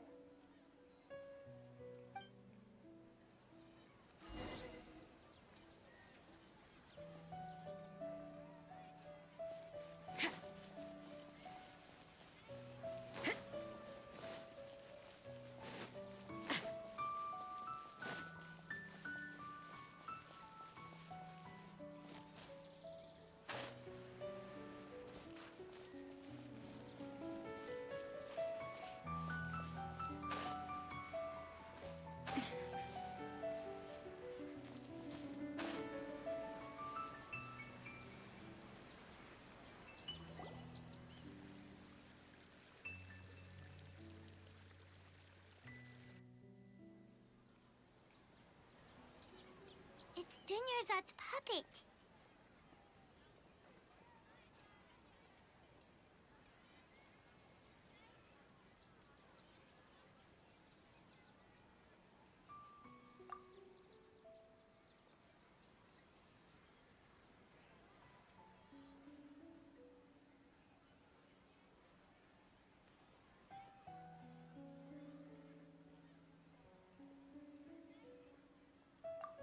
Traveler? You must be exhausted. Come to think of it, we've been stuck in this place for a really, really long time. Heck, even the last time we were chatting happily with Dunyarzad feels like an eternity ago.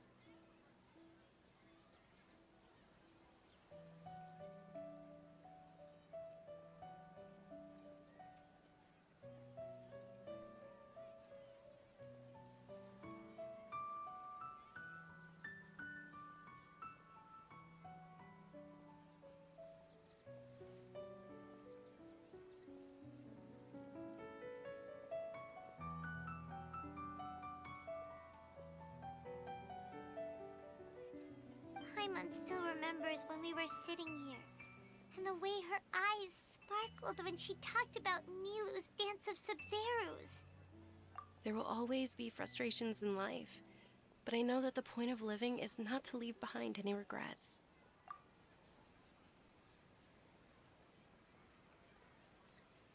That was what the real Dunyarzad said, wasn't it? Does that mean... Yes, Traveler. What is it?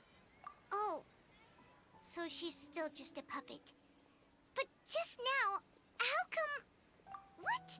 Where are we going this time?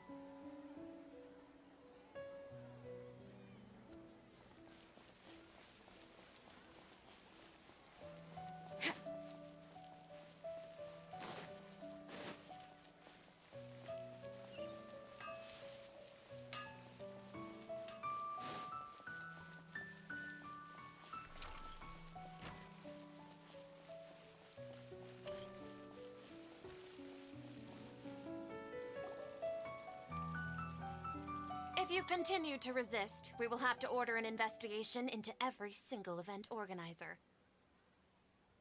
The Grand Sage has already granted you much leniency. I advise that you exercise tact. How did things turn out like this?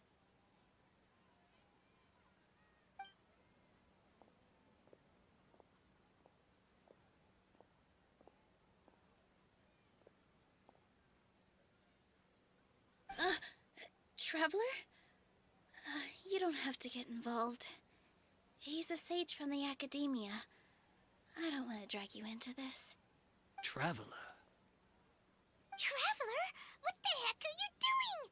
If you get arrested by the Academia, that's another day gone to waste!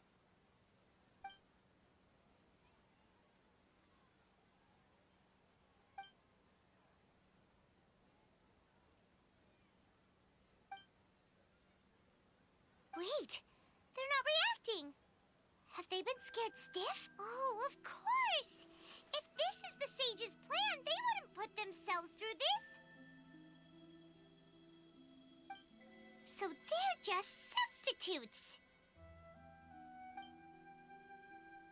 What is this? What happened to the Grand Sage and his entourage?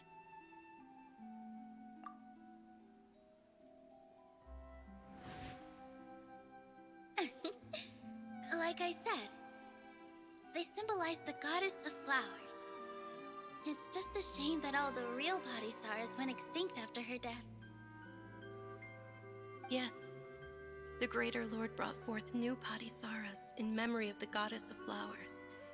But she ultimately could never truly replicate that beautiful shade of purple.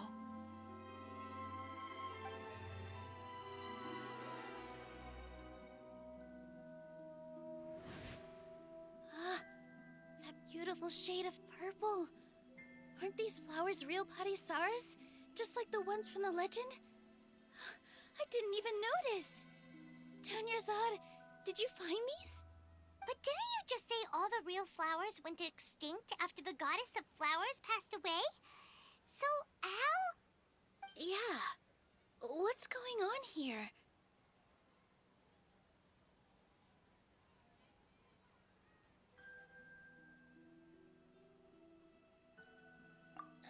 Huh?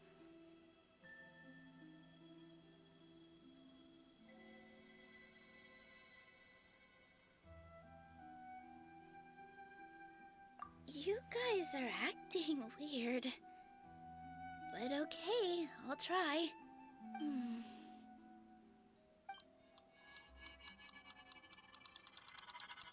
Hey!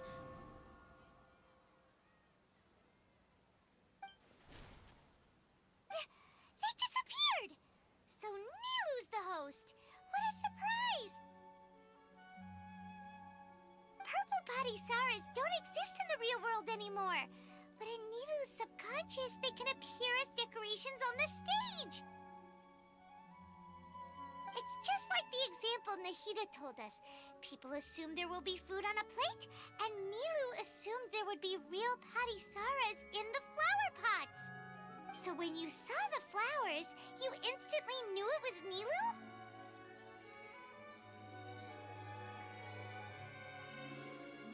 But if we want to end the samsara, we need the host to become aware that they're dreaming. How should we make Nilu realize that? Am I dreaming? Huh? So I'm right. Is this Lesser Lord Kusanali responding to our celebration of the Sabzeruz festival? Wrong guess, but you aren't completely wrong either. The point is, what made you think this is a dream? As far as you know, people in Sumeru don't dream, right? Yeah, but have you heard the tale of the first sage? To prevent a calamity, he went on a journey to find the Dendro Archon. Ooh, sounds familiar. Dunyarzad told us a story like that when we first arrived in Sumeru City. So it was about the first sage, huh? Yep, but in the part you heard, he hadn't become the first sage yet. There's more to the story. His piety and wisdom were acknowledged by the Dendro Archon, and she finally gave her blessing to him. All kinds of spectacular scenes appeared in front of the first sage, as if all the knowledge in the world was being painted onto a canvas right before him. He was captivated. After who knows how long, he mastered all the knowledge he could comprehend. Afterward, he said to the Dendro Archon, "I miss my parents, my wife, and my children. I've been away from home for far too long. They must be worried." The Dendro Archon smiled. The next second, the sage found himself lying in his bed, as if he had just woken up from a dream. His wife, lying next to him, said, "You're off to search for the Dendro Archon today, aren't you? Have a safe journey, my love." In the end, the first sage took care of many disasters in Sumeru City and founded the Academia. What a happy ending. So, the first sage was dreaming ever since the beginning of the story? He never went on his journey? Yes, but his faith and determination were conveyed to the Dendro Archon, so she blessed him in the form of a dream. Paimon understands where you're coming from now. That's a really interesting connection. But we really gotta wake up soon, like the sage in the story.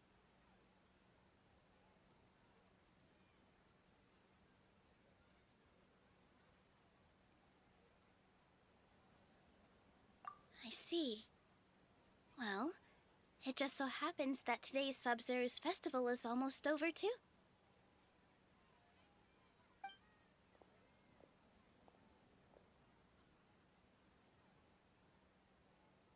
Since we're in a dream, let's make this final dance of Sabzeruz as beautiful as we can.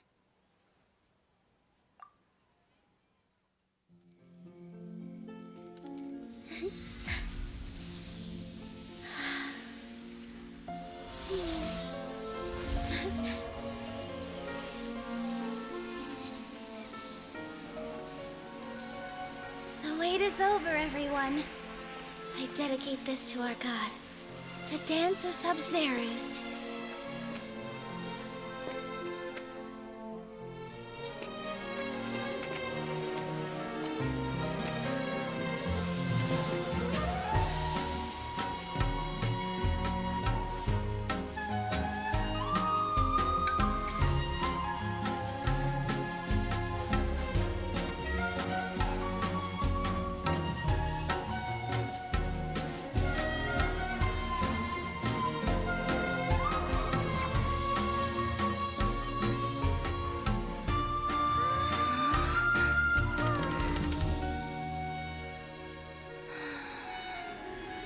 I'd be lying if I said I had no regrets.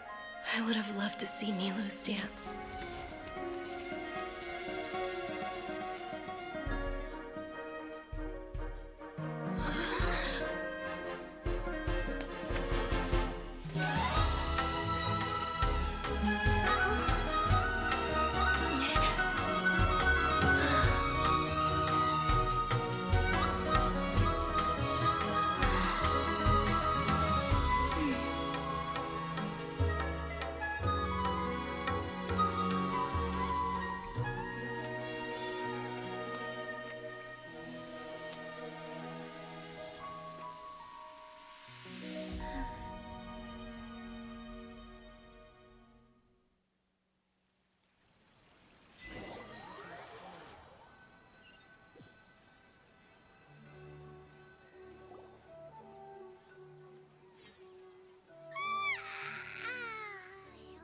Good morning, traveler. Oh, Paimon feels like she's been asleep for the longest time.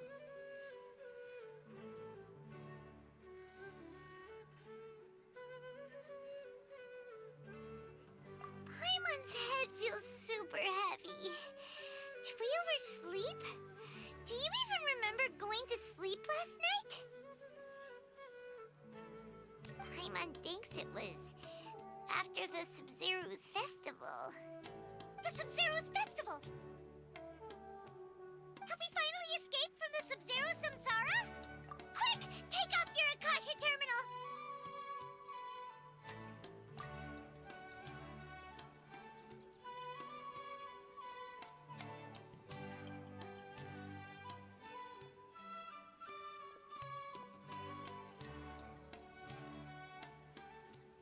She's not in her room. What happened? Huh? What usual spot?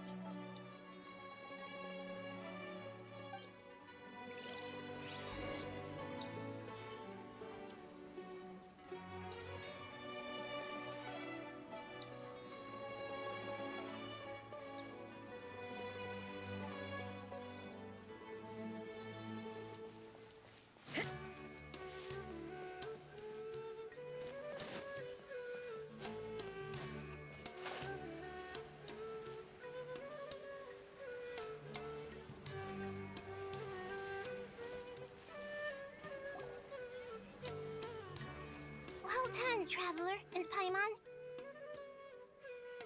And thank you, Dunyarzad, for organizing the Sub-Zerus festival for me. I'm sorry, who are... Dunyarzad! You're okay! Oh, don't scare us like that!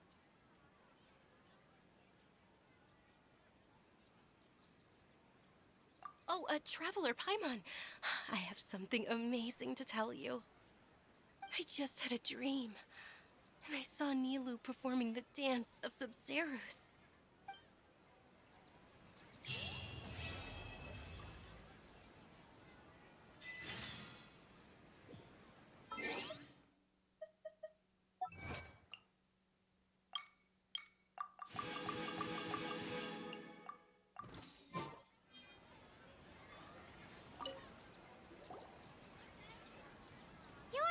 Actually Nahida, aren't you? Paimon felt like Catherine was acting weird when we met at the Sub-Zerus festival. And Dunyarzad. Wait, what? It's a really long story, We shouldn't disturb her. Her consciousness is still weakened. Let's chat somewhere else. How about by the Traveler's favorite bench?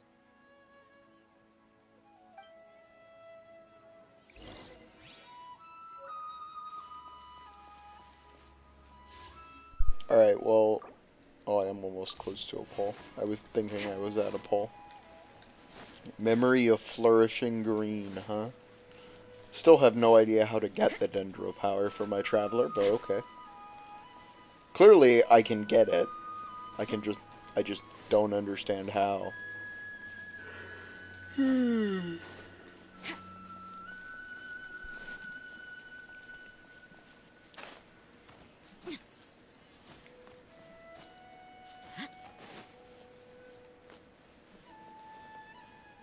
I'm curious, though. 93% done with Chapter 3. I better savor it. This is the end. This is the end of the story. Sorry. Sorry, Light, but I'm enjoying the story.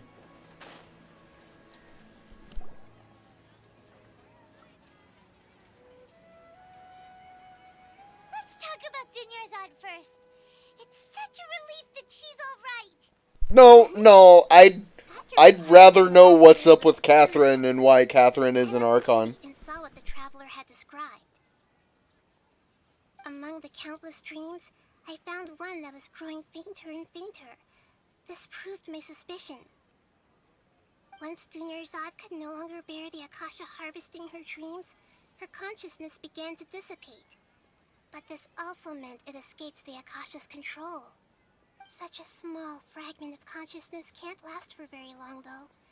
It will return to its original dream, where both will gradually fade until they completely disappear.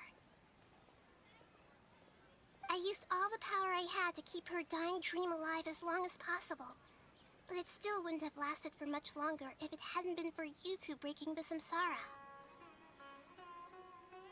So it looks like we did manage to save Dunyarzad in the end. Not a moment too soon.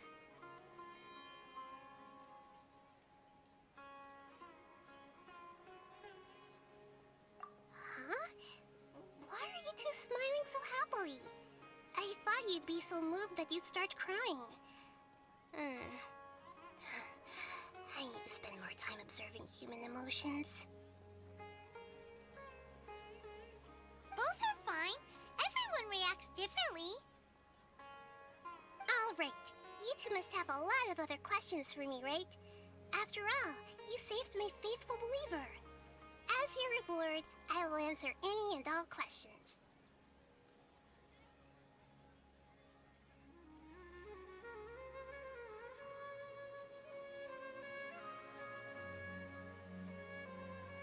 To be accurate, I'm using the Akasha as a medium to occupy Catherine's consciousness.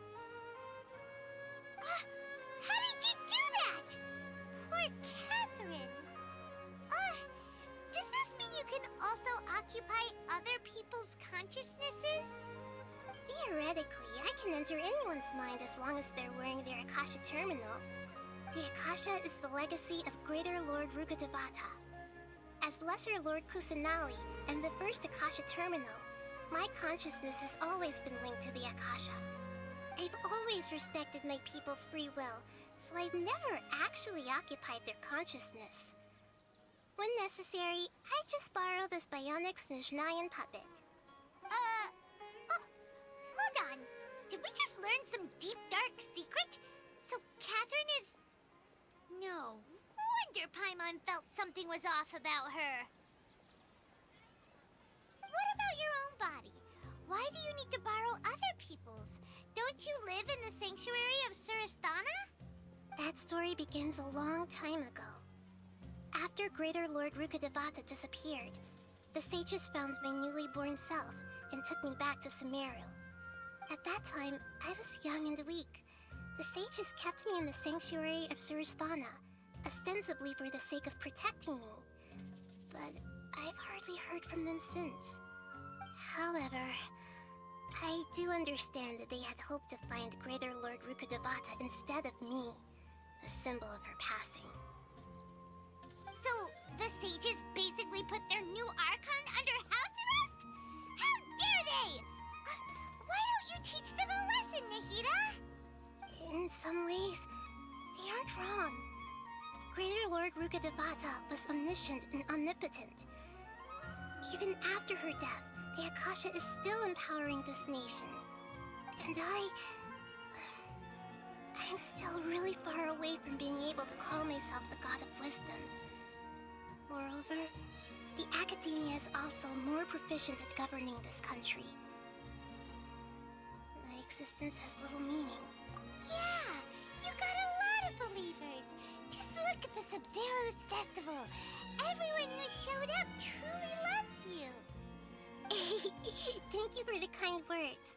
But I honestly don't need physical freedom as long as I can connect my consciousness to the Akasha. Trying to find a way to save Irminsul is my life's mission and top priority. I will work on that, and try to live up to being a deity in the meantime. Every once in a while, I will also take up the duties of the God of Wisdom and enlighten a lost soul here and there. Doing all that should be enough. There's never been any big problems with the Academia's governance of Sumeru. This is the first time I've seen them step out of line. I wonder what caused them to go down this path, and what they hope to achieve. Even though the city's residents haven't noticed anything strange, if the Traveler hadn't broken the Sub-Zero Samsara, the situation could have become dire. I tried to do some investigating in the Akasha, but I couldn't find anything suspicious. And all the people of interest seem to purposely avoid wearing their Akasha terminals. I think they're deliberately trying to hide something. Oh, that reminds Paimon. In Gandharvaville, there was a sage who had invited Tighnari to join some kind of project. Could it be related? Regardless, I need to first investigate the sage's motives, make things right, and punish them if needed. But I'll have to be discreet, or they'll see me coming. At the Avidia Forest, there was this incense that made the Traveler fall unconscious and dream of a huge tree and a red sky. You also heard someone's voice, right? It said world and forget me.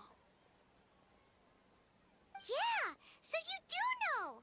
We've been wanting to ask you what that was about, and if the red sky was related to Khaenri'ah. It seems like the Traveler established a connection to Irminsul. That was a message left by Greater Lord Rukkhadevata's residual consciousness in Irminsul.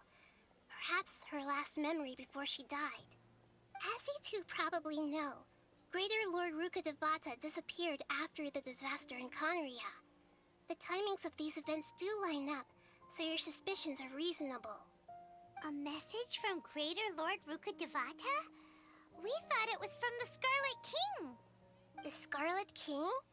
That god who died even longer ago? Some present-day desert dwellers still worship him. You probably just heard some of their conspiracies. Okay, so what does the message mean?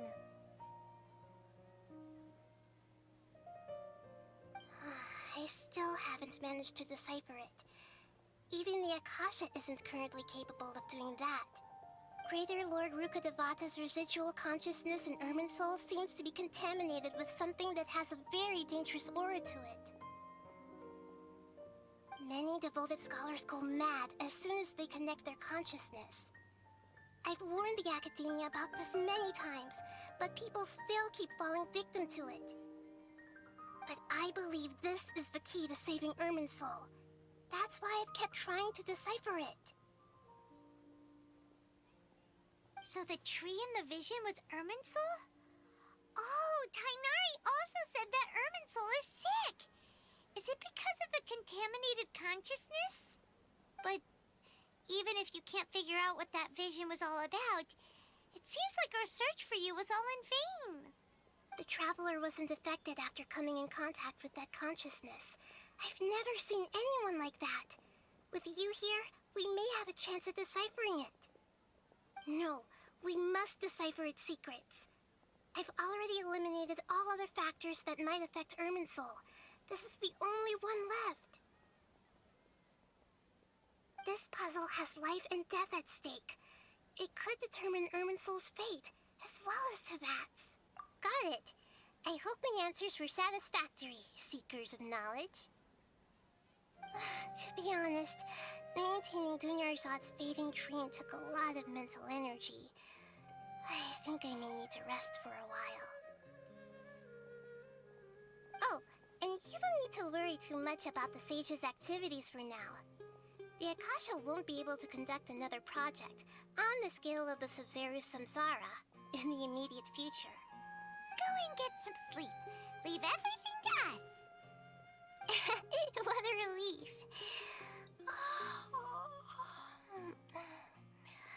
This is truly the most exhausting birthday I've ever had. Traveler? Paimon? Why am I here? Do either of you know? Maybe you were sleepwalking. You know you can't wake up a sleepwalker. We happened to walk by, so we thought we'd wait for you to wake up. I see. Huh. I should visit my maintenance personnel sometime. Oh, I'm fine. I better go. Thank you.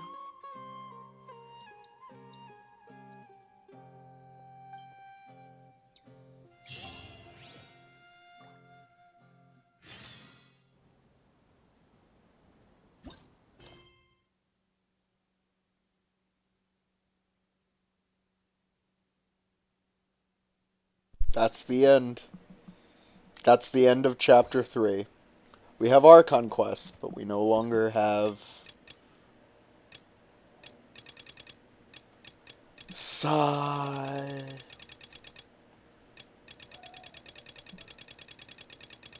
I have a lot of quests to do, I know. I'm not done playing Genshin. Well, I am for right now. But that's the end of Sumeru's story. Back to Mondstadt.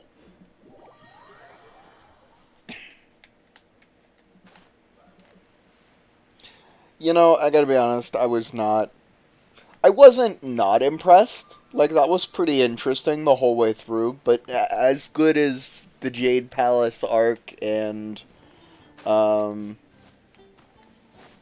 the stuff after that, with Conria and stuff, I wasn't that impressed with Chapter 3, at least as it stands right now. I think it had some interesting ideas, though. I don't think it was bad by any means. I just wasn't impressed, I guess. That might be confusing, I don't know. Makes sense to me. I'm ambivalent on it. It was good. It was good. It was enjoyable the whole way through. It definitely wasn't, like, a bad time. But I was definitely checking my phone. During parts of it. I was like, is this over yet? No, I don't have enough. Okay.